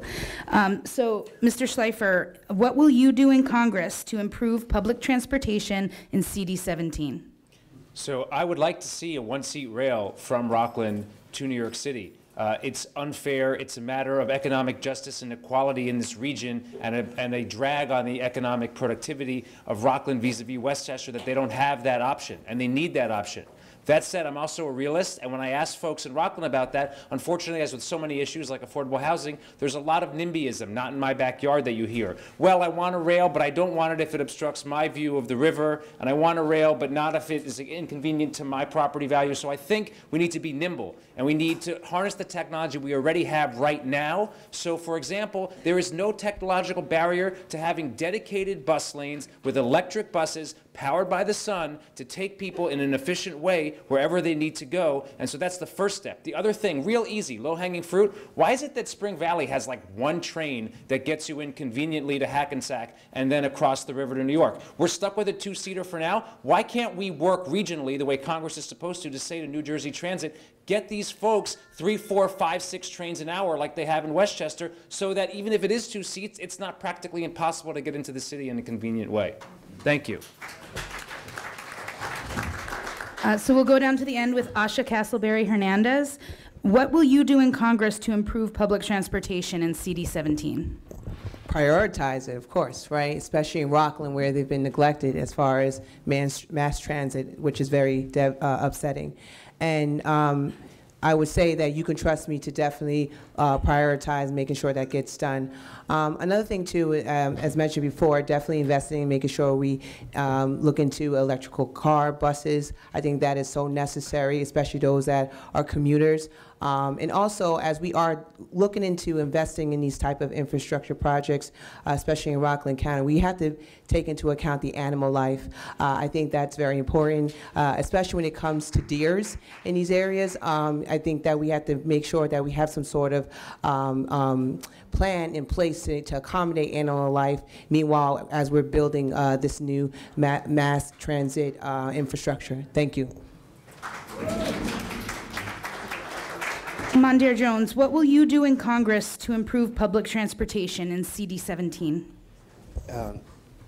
I'm going to fight for significant improvements because I know what it's like to live in Rockland County and to have to rely on terrible modes of transportation. I can't imagine. So I mentioned earlier that the transportation sector is the single biggest contributor to carbon emissions and as a result to global warming. And you know, the times when I've tried to take a bus in Nyack, for example, which does not have a train, like most parts of Rockland County, even the bus oftentimes just doesn't show up. I've waited for three different interviews to get into the city, trying to be more environmentally friendly rather than driving my own car, right? And then I've had to drive across the bridge to go to Tarrytown, park my car there, and then get into the city. If you're in Haverstraw, you have to take a ferry to get to Ossining, and then take the Ossining Metro North down to the city. That's crazy. And automated cars, those are awesome, right? I mean, electric vehicles are much better than what we have now, but they're no substitute for rail. Rail is significantly more environmentally friendly than driving your own car, and we've got to be serious about that, and we've got to call for a massive federal investment so that there's parity between Rockland and Westchester, and also that so that we are a civilization where young people actually want to move into, and that's going to create more revenue in terms of taxes if you care about your taxes being too high, and it's also going to help with some of our political problems in Rockland County if you have more Democrats coming into this district. Thank you.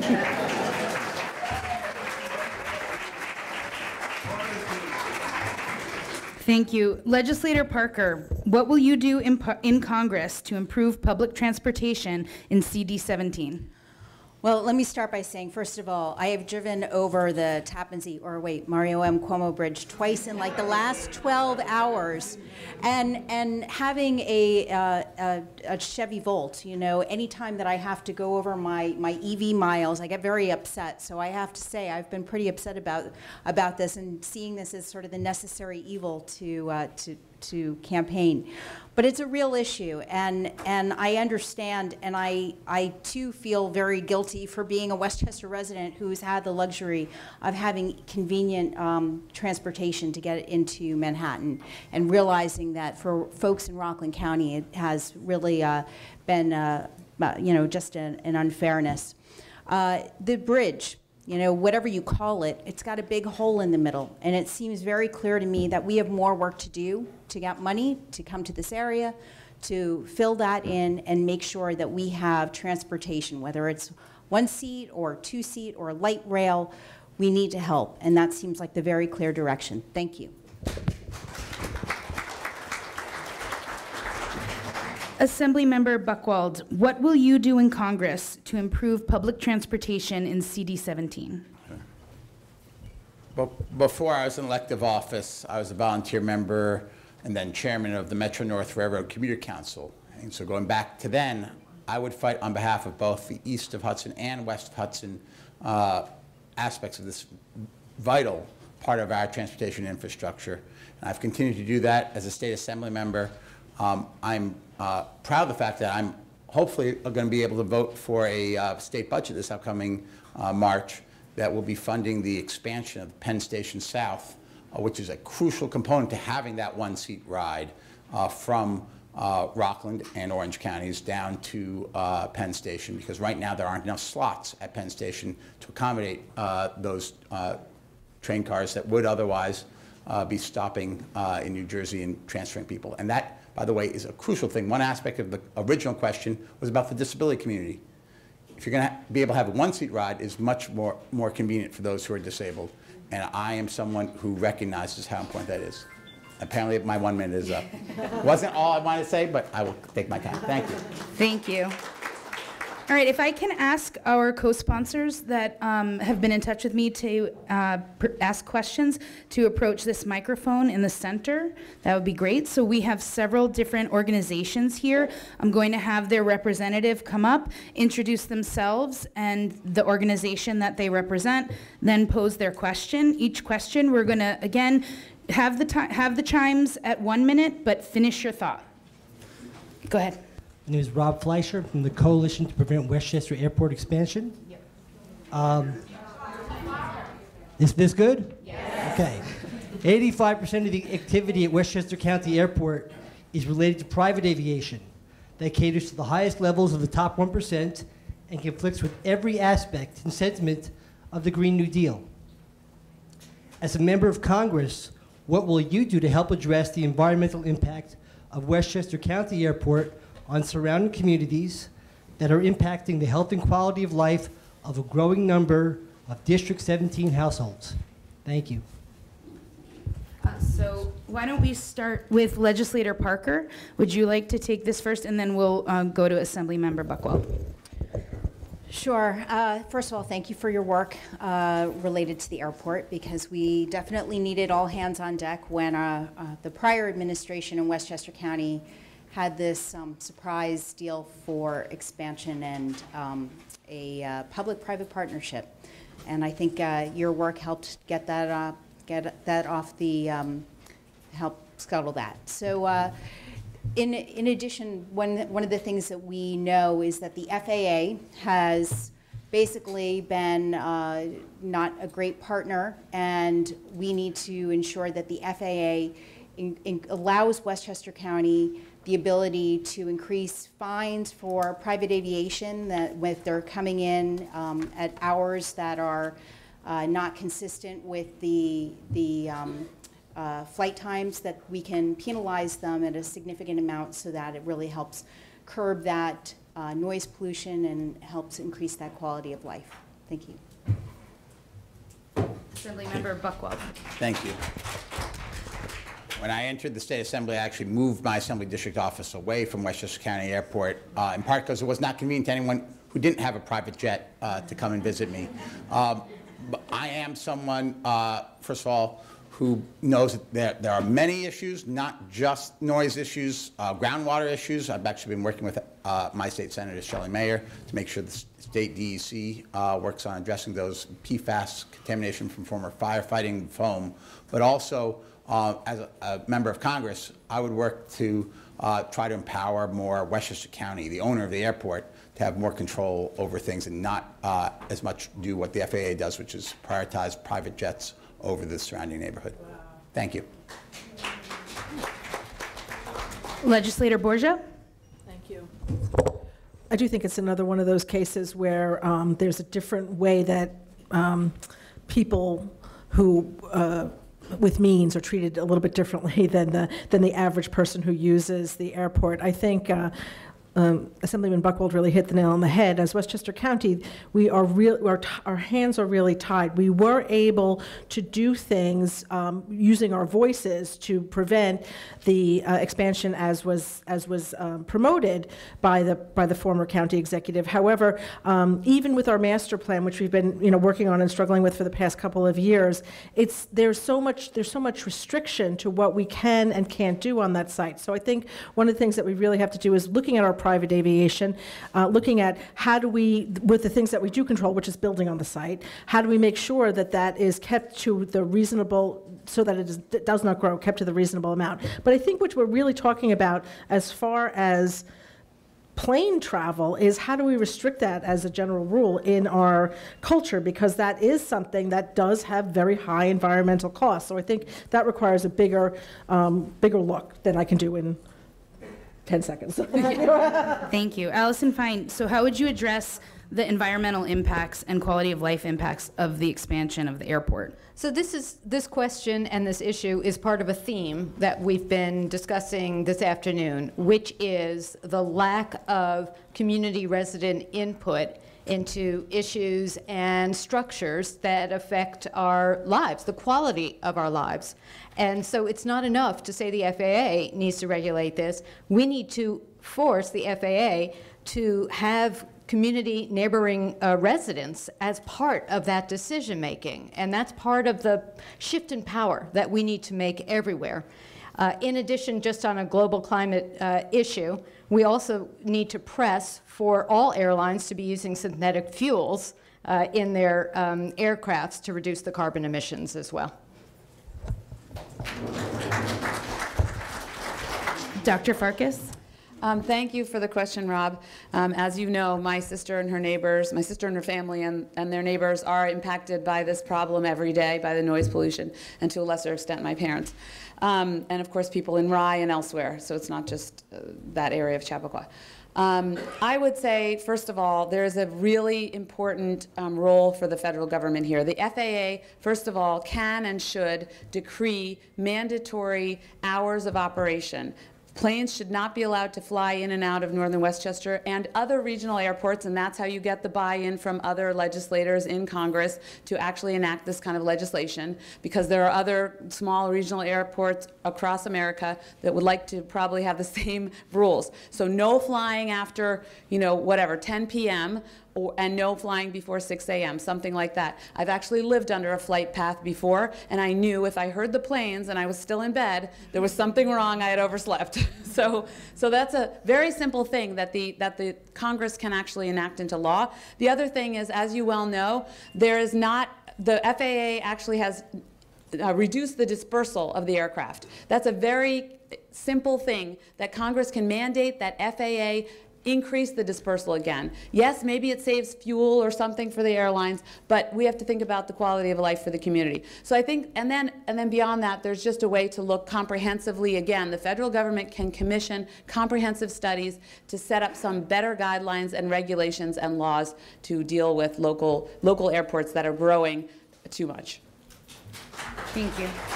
Mr. Schleifer, how would you address the environmental and quality of life impacts of the Westchester County Airport? I'm going to go back to one of my themes, which is, first of all, we need a carbon tax, because when someone wants to fly a private jet and they think it's costing them maybe $10,000, but it's costing the rest of the world X thousand dollars in the externalities of fuel, they need to pay for that.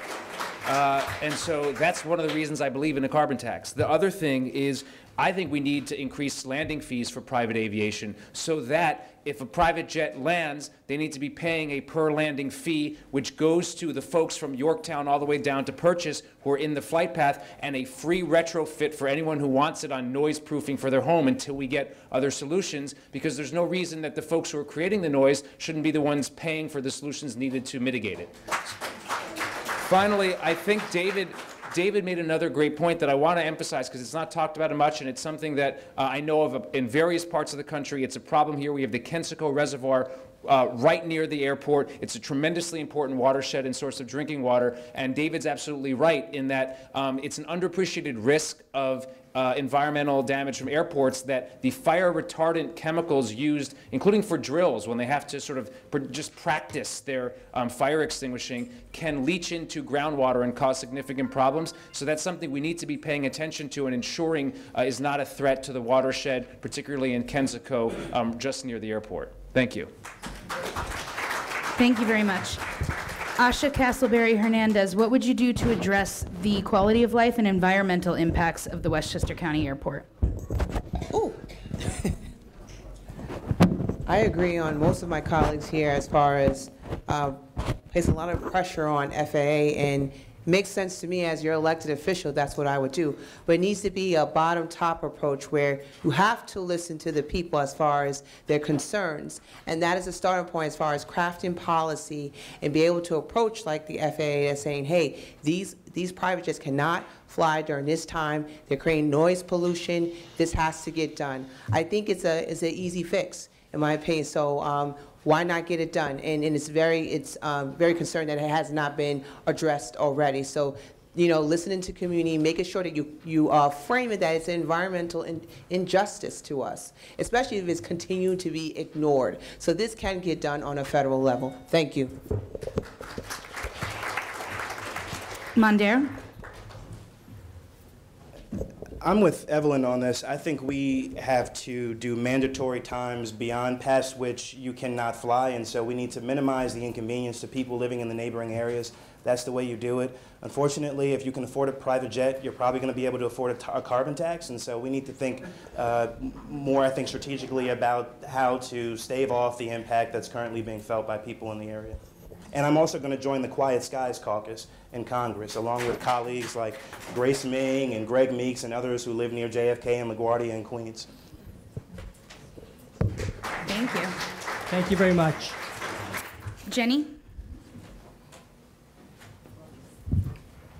Hello, I'm Jenny Sunshine, and I'm a member of Indivisible Yorktown. And so my question is as follows. As you know, trees and open space in our forests and prairies and the lands near our southern border and the Everglades that I grew up next to, desert lands, unique rock formations and waterways that comprise our protected spaces in national parks and lands are part of what makes America truly special and like no other place on the planet. Much of these places and spaces are being threatened by development of all kinds, by logging and mining and by the oil and gas industry. Would you immediately cease all development, logging and mining and oil and gas projects in these special areas that have been allowed to begin or progress rather, since this present administration has given them the green light? So, Dr. Farkas, would you like to start this question? So how would you address these wildlands and the development that's been allowed to proceed there, and would you halt it? I would absolutely halt it. I don't think I have to say much more. I mean, what I would say just as a comment is my heart breaks when I think of what we're doing to bare ears. And we have done enough to the Native American community historically, and then to inflict further pain and cultural I don't even know what the word is, cultural assault on Native Americans today is outrageous. So I would halt all, whether it's in an area where there's a cultural monument or not, but of course where there's a cultural monument like barriers, it's even worse. But regardless, we need to stop all extraction, when I was in the Senate, ANWR was the big thing that we were fighting against very concertedly. Unfortunately, it looks like that war, we thought we won it, and it looks like we have to keep on fighting. So a resounding yes. Adam Schleifer, you're next. Yeah, I am the proud double graduate and alumnus of the Boulder Outdoor Survival School. And by the way, instead of making my friends go to some kind of traditional bachelor party thing in some party city, I forced my best friends to trudge through the Grand Staircase, Escalante, National Bureau of Land Management and National Park System in Utah with very little food and water, and they hated me for days. But this is a very high priority for me. I have summited Grand Teton. I have been twice to the Boulder Outdoor Survival School. I spend my free time in the national parks and national monuments of this country all over the place. I'm very proud to say, and it is an absolute disgrace that President Trump sees only dollar signs and not preservation and not cultural respect and not long-term value when it comes to our national parks and national treasures. And so there's nothing more that this is one of the most important things we need to say to send a message to the entire country that we respect our environment, including where my wife's from, also the Gulf Coast, where we don't need to be drilling, we need to be protecting the integrity of the wetlands and the Mississippi estuary and river. So thank you very much. Asha, if we can move to you on the end, what would you halt developments and extractive industries on these sensitive lands? Absolutely, and not only that, but give it more of a national attention where we need to call this out, building the coalition again with media, with the community, with many stakeholders that can help us with this, because again, just like Adam said, President Trump ought to be ashamed of himself in terms of ignoring this issue and just trying to make money off of it. So absolutely. Mandir, you're next. Sorry, I was trying to. Absolutely, I would call for a complete moratorium on drilling and any other disruption of our national habitat. We used to have a federal government that cared about that. I am proud to live in a country where we have so much beauty, including in this district. I mean, I guess the Hudson River being one of the crown jewels of this district, right? And we have to make sure that we preserve that at all costs. And in order to do that, it means obviously voting out this president and getting more competent people who are actually committed to leading things like the Department of the Interior, where you're supposed to care about preserving our landmarks and our natural beauties. But we've also got to make sure that we're promoting these things. Because when we promote them, like Harriman Park, for example, and other aspects of this very district, then we get buy-in from people who vote. And then when you get that buy-in, people pressure their representatives to make sure that their interests are well represented in Congress. Yeah.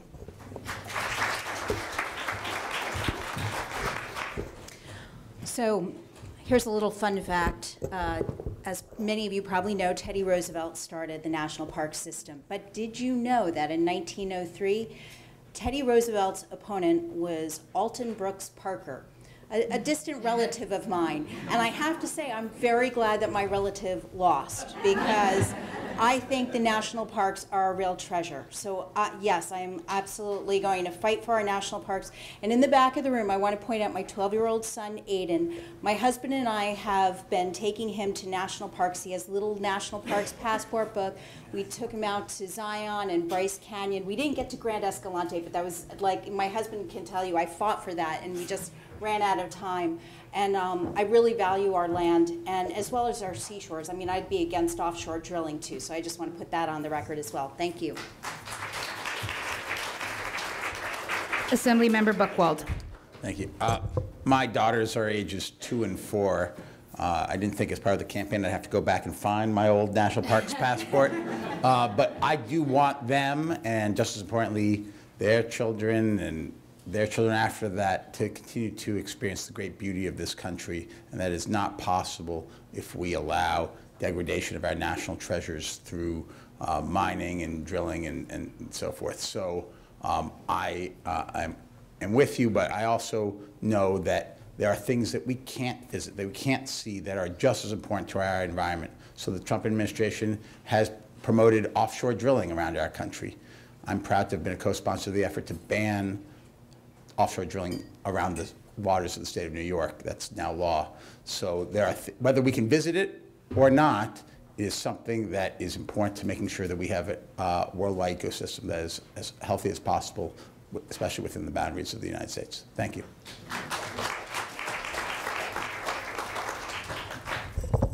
So I'm in agreement basically with most of the people here about the need to ban this type of work in sensitive areas, but I also think it's important to say that this is a real situation where you see that elections do have consequences. Years and years and years of preservation work can be undone very, very, very quickly, and that's also why loud voices need to be heard, because for a lot of people who don't value the preservation of our environment, the preservation of our natural beauty, part of the reason that they don't is that they are not seeing the very long-term impacts. They're not seeing the fact that once something is destroyed, not everything can be regenerated. So I think it's something where our voices really do need to be heard. Thank you.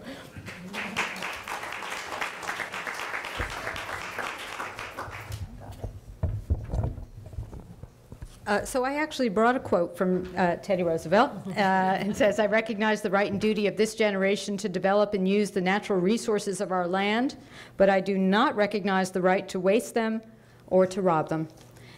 And one of the shames of where we are as a country right now is that protecting public lands and protecting public parks used to be a bipartisan issue.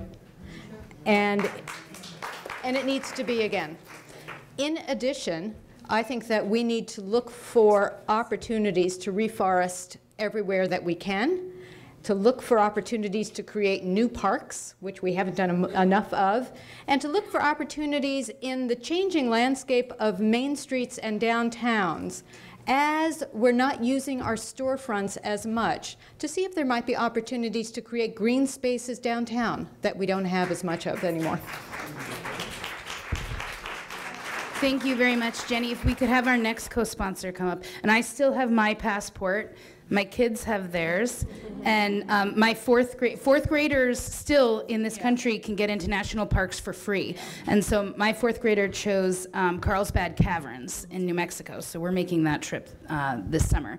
Our next speaker, I will allow Berenice from the Sunrise Movement to go ahead. Hi, Bernice. Hi.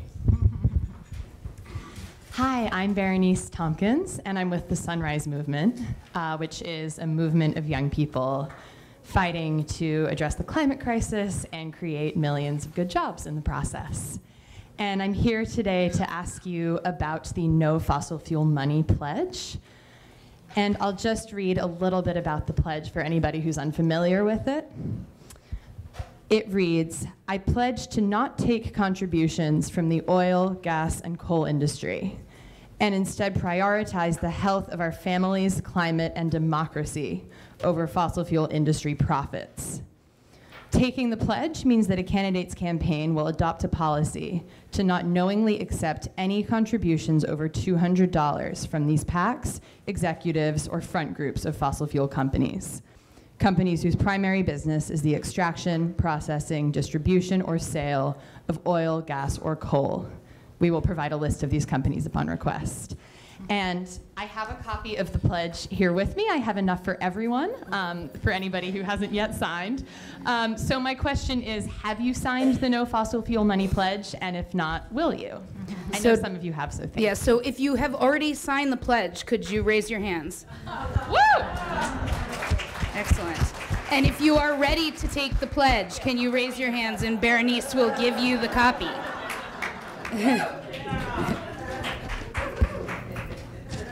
Listen, look, I actually don't, I'm happy to take the pledge. I don't need to because I'm not taking any corporate PAC money, but I'm happy to take the pledge.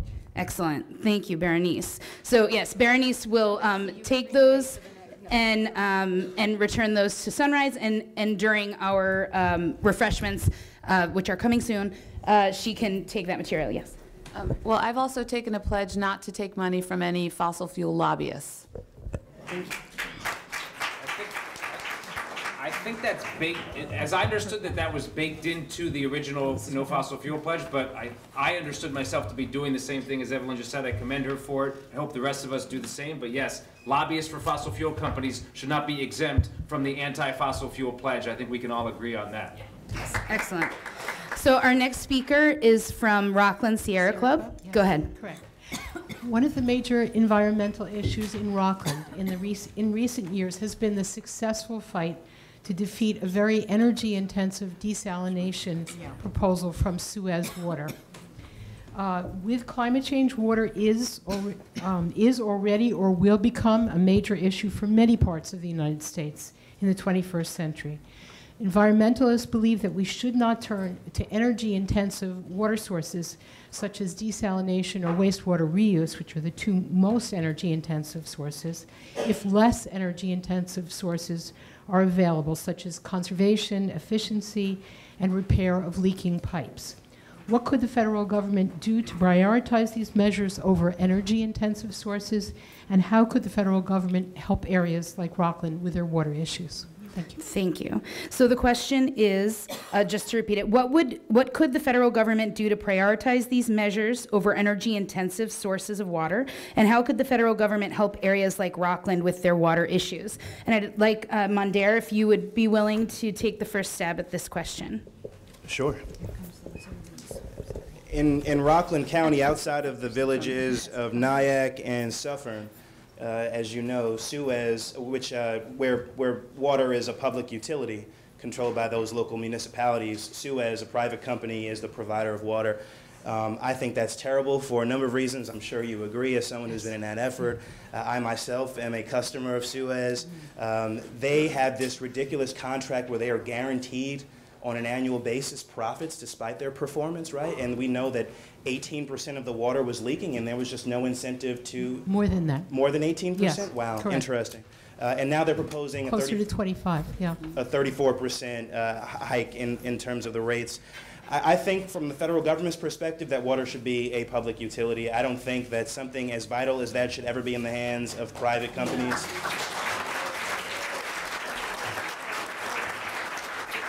And there's a role for the federal government to play with respect to that. And we know that there's a precedent, certainly for local municipalities doing that, and that's the way to go forward, I think. Thanks. So, Legislator Parker? Sure.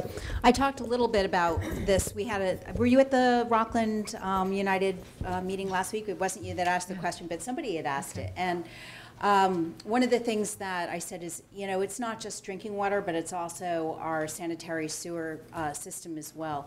There is a tremendous need in New York State. It's $13 billion of infrastructure need for water. In Westchester County, I know that our need, if we did everything that we have to do, $3 billion. I mean, it's just incredibly expensive. But that's, again, why I keep talking about climate change, because for Suez, and by the way, on this stage, I'm the only Westchester resident who is also a Suez customer. So I know exactly what you're referring to. We have a situation because there's more organic material that's not breaking down in our resources, and that's what's creating the smell and a lot of the issues that we have on both sides of the Hudson River. I would just say that as far as Suez goes, there's an awful lot that we have to do, including just fighting the rate case and continually getting after them to spend money on their infrastructure. Thank you. Assemblymember Buchwald. Thank you. When I was on the local city council in White Plains, we had a municipal water system, and I'm been proud as a state assemblyman to be part of New York's historic investments in clean water and wastewater infrastructure, hundreds of millions of dollars that have helped the municipal systems, and indeed on the Westchester side of the Hudson River.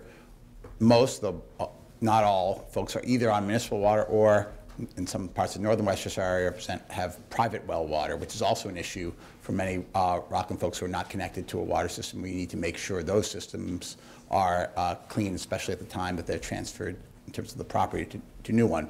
But I think as a federal representative, one of the things I would be pushing for is helping local communities transition from private for-profit water companies to a municipal system. I think that's got to be part of the long-term solution. Thank you.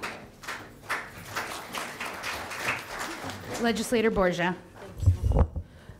So as a village trustee and then town supervisor in Ossining, I was part of a program to invest over the course of several years about $120 million into the municipal water system in Ossining, and we do have a measure of water independence, which I think is going to become increasingly important as the climate continues to change. But I will say, Ossining had an algae bloom in the summer that in the die-off really impacted the water quality. The county tested it and said that it was not dangerous to drink, but it certainly was unpleasant, deeply unpleasant, even in coffee, which is really a tragedy. But this is something where our aging infrastructure in CD17 is something that the federal government can definitely play a role in providing resources and incentives to change to municipal water, to have improvements and upgrades in all of our sanitary sewers and wastewater sewers, and that's the thing that I think the federal government can do actually pretty easily, because municipalities would like to create these solutions.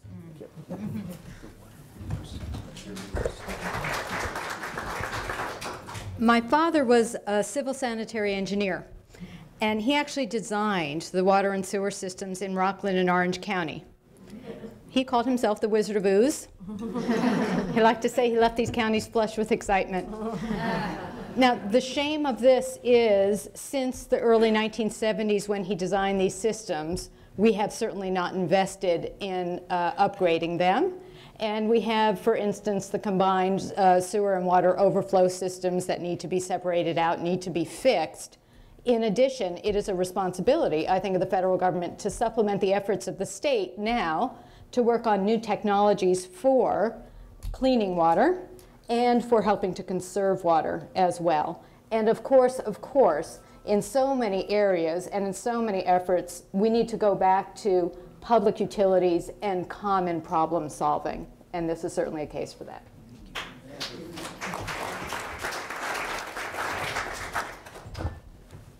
So I would say I agree with Assemblyman Buchwald about the need to transition to municipal water systems. Clearly, water is a human right, and clean water, especially drinking water, is a human right. We also have a national crisis. As I mentioned earlier when I talked about Governor Inslee's work and his idea that we should do an assessment of what's happening environmentally right now, the current situation. And there are very many low-income, we know, Flint, the problem is still unsolved, Newark, and then the problems here in Rockland. So we need to make sure that the national government takes a much more aggressive takes more aggressive action. First of all, on the regulatory front and the legal front, setting forth standards that are higher. But then also we need to make sure that there's inspection. So the EPA has to have the funds to send out teams to inspect the water more regularly. There have to be repercussions if the water is not of a proper quality. So I would say overall the federal government has to step in, because unfortunately it hasn't worked at the state and local level. We need the federal government across America to help local communities get better water.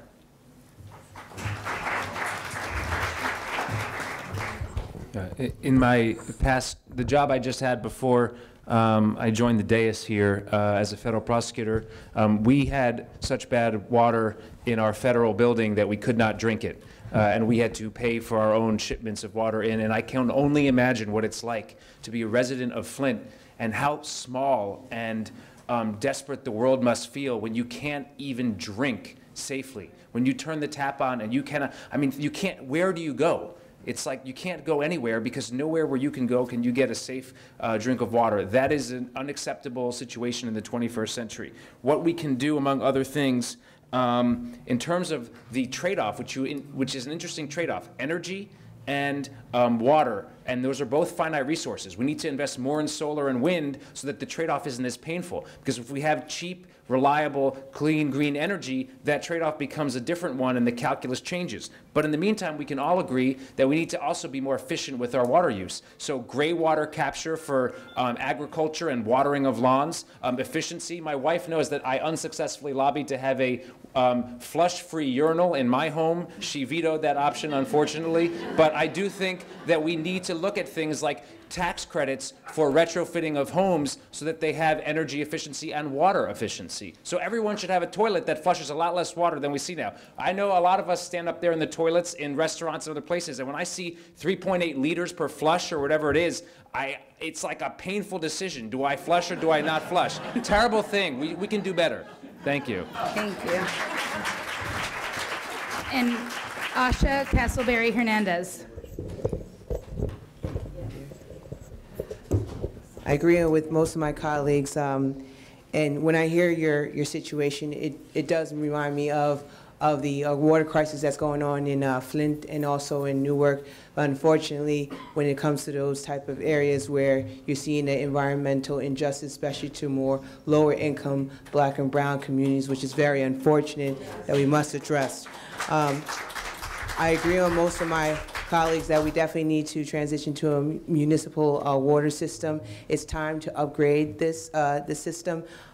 We can make it happen on a federal level. And I also want to definitely address or recommend that we should try to, because our water security situation is becoming more and more complex, we need to have a separate bill to really address these issues nationwide, so to have more attention, more just a better approach to it, because it's becoming more complex with the other environmental issues as well. Thank you. I just want to mention for anybody in the room who is a Suez customer, whether you're in Westchester or Rockland, or even if you're not a Suez customer, to please, right now we're in the middle of a Suez rate case, and you can comment on the conservation plan. All of the issues are very clearly laid out on Rockland Sierra Club's website. You can just go to, just Google Rockland Sierra Club. It's rocklandsierraclub.org. And we've got talking points there and more information and expert comment. So, but the deadline is the 28th. It's Friday. Excellent. An action item for all of us. And the contact information for all of our co-sponsors today is on the table in a list so that you can follow up with them. Our next is representing the Peekskill NAACP. Good afternoon. My name is Vanessa Agudelo. I'm one of the co-chairs of the Environmental Climate Justice Committee for the Peekskill chapter of the NAACP, the National Association of the Advancement for the Advancement of Colored People. We are an organization that fights against race-based discrimination and for the political, educational, social, and economic equality of rights for all.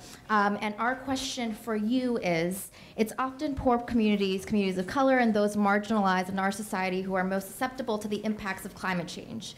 CD17 is home to several environmental justice communities, Peekskill being one of them. How do you plan to work in Congress for our health and safety? Excellent. So I just want to make a note. This is our second to last question, so we're almost there. And if Allison Fine would like to take this one first, the question is how do you plan to work in Congress for the health and safety of the environmental justice communities here in CD17? I'm so glad that you're here, and I'm so glad to have the question. And you know, we do need to look around. We need more people of color here. We need more environmental justice organizations represented here. And to ensure that every time we have an issue that requires community input, that leaders like me are making an intentional effort to make sure all voices are heard, because we know how often marginalized communities and communities of color are left out of all of these conversations. So it's an integral part of the way that I've worked throughout my career, which has always been in social justice. whether it was as a program evaluator with community-based groups or using technology to make sure everybody is heard. It has absolutely been instrumental to everything that I've always done.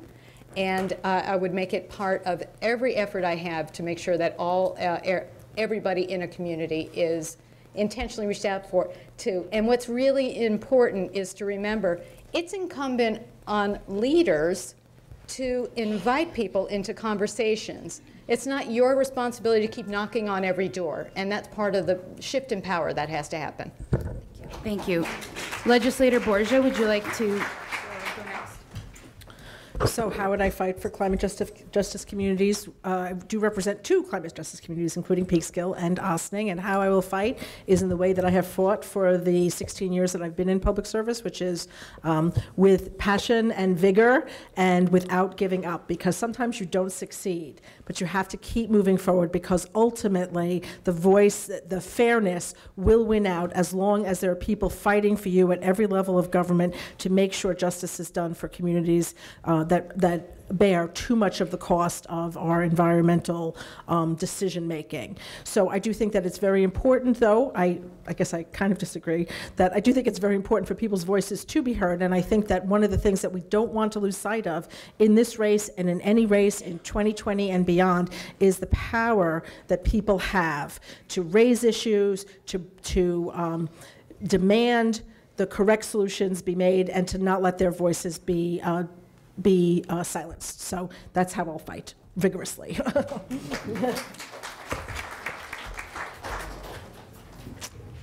Hi, Assemblyman David Buchwald again. I wholeheartedly believe that environmental advocates must make sure that environmental justice for communities that are particularly impacted by both environmental harms but also the risks of environmental degradation from climate change or otherwise are put at the forefront of our efforts. That's part of why in the Community Leadership and Climate Protection Act, which I co-sponsored, we made sure that environmental justice was a crucial component of combating climate change here in New York State. But I think it's also important that the representative of this district make sure that colleagues across the country don't just look at things on a countywide level or a regional level. It's very easy for someone elsewhere to look at Rockland, Westchester and say, those are relatively wealthy communities, they don't need help when it comes to environmental justice. But there are places like Peekskill where it is crucial that we be looking at the local level and the impact particularly on racial and economically disadvantaged communities. So thank you for the question. Legislator Parker. The question was, just to review, how do you plan to work in Congress for the health and safety of environmental justice communities? Again, I would say that we have the advantage as elected officials that we have 12 years to show you whether or not we've been able to recognize opportunity to help communities where there's environmental injustice. And so one of the pieces of legislation that I worked on when I first started at the county board was I wanted to help with clean air and reduce number 4 and number 6 very dirty residual oil, which has been shown that in communities of color this really impacts a lot of people, particularly children who then get asthma because this gets into their lungs. And as part of my negotiation with the Republicans, I brought on a Republican to co-sponsor it. He did none of the work, but he got all the glory. That was fine. You just make it happen. And I think that that's really important. Another area that I point to is just in my own community in Mamaroneck that we had the Army Corps of Engineers project that Nita Lowy helped to get the Army Corps of Engineers. And everything was a go. County funding, local funding, federal funding, and President Trump has canceled that. And that was particularly hard-hitting for the Hispanic community in our area. Thank you. Mondaire Jones. I would agree it would make a lot of us feel good to have more people of color in this room here today. But it would be even more beneficial to have more people of color in Congress. especially, let me explain, who know what it's like to live in the communities that we are talking about. And so I'm grateful to have grown up in the village of Spring Valley, where there is great concentration of poverty and minimal political power, unfortunately, for people of color. And if you live in Rockland, you know that to be true. And that is the perspective that I would bring to Congress. I think as part of the Green New Deal, as we talk about climate, not just climate action, but climate justice, making sure that frontline communities in places like Peekskill and in Ossining, but also in our river towns like Nyack, and Haverstraw, which are ground zero for the effects of the climate crisis, are people who we are looking after as we build infrastructure, as we invest in communities, as we make sure that people, like I said earlier, who are being displaced from a decarbonizing economy, are beneficiaries of green technology and green jobs training, and who are being paid living wages that allow them to live with dignity in a society as wealthy as our own. Thank you.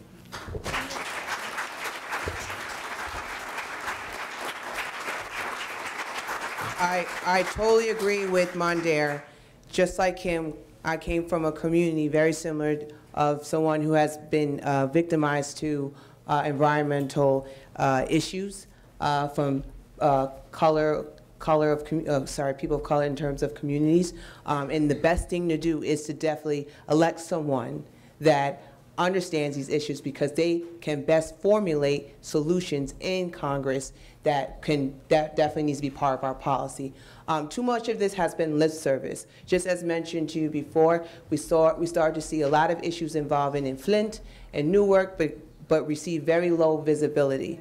That's unacceptable. So why is that? Because we have to first break out of these ugly norms saying that, hey, when people of color or when people coming from these low-income communities are faced with these issues, just ignore it. And two, we have to empower voices that come from these areas and be able to and allow them to influence policy.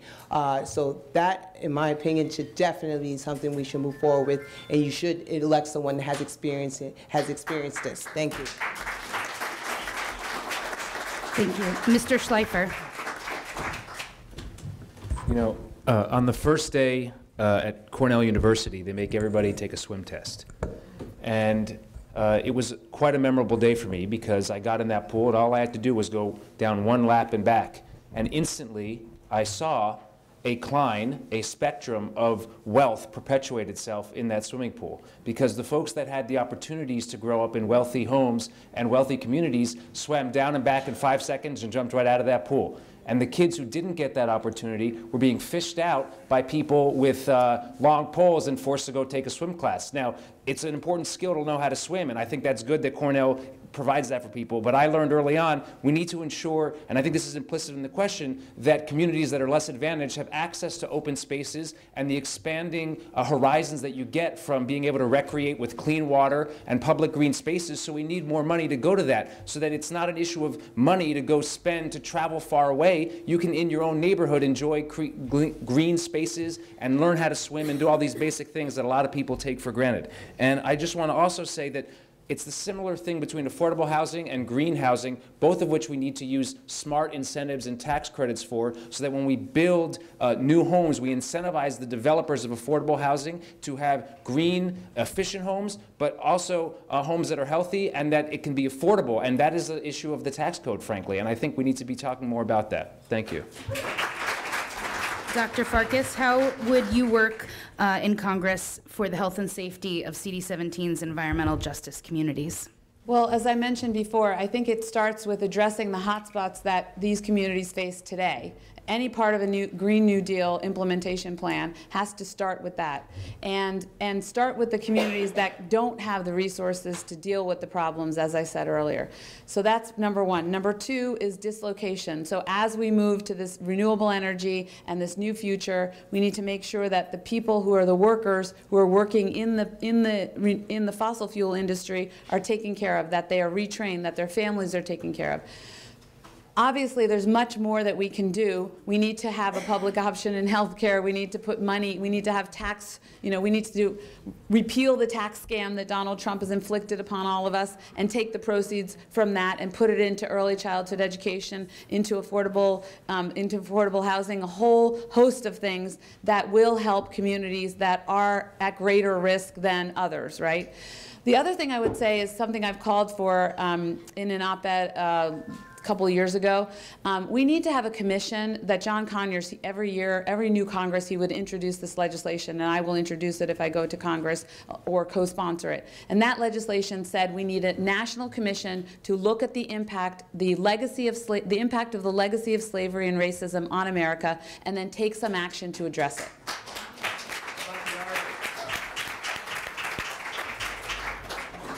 Okay, thank you very much, Vanessa. And our last question is a very quick yes or no question from Indian Point Safe Energy Coalition. Go ahead, Jean, loud and clear. Do you consider nuclear energy to be renewable energy or net zero emission energy? Yes or no? Yes or no? Down the line. Can we draw a distinction between the future of fusion that people are working on and fission right now when we ask that? Are you talking about fissile as it currently exists? I'm talking about nuclear energy as it currently exists, but in general also. So in other words, if you want to start flowing your thoughts into thorium or something, you're still in this. Yes or no? Is nuclear net zero green energy, yes or no? Right. You want? Yes or no? Go last? I think I understand, so, okay. Go ahead. Asha, would you like to start for us? Do you consider nuclear energy to be green and net zero? Yes or no? No. Okay. So everyone's a no. I'm going. No, we're going to go down the line. Mondaire? Okay, down the line. It sounds like we do need to go down the line. The answer for me is no. Good. Legislator Parker? The answer for me is a hard no. Thank you. No. Thank you. No. Thank you. Thank you. No. Thank you. No. Thank you. Awesome. And would you also pledge not to accept funding from the nuclear energy industry? Yes. Yes. All right, thank you. So that was our last question. If I can ask our candidates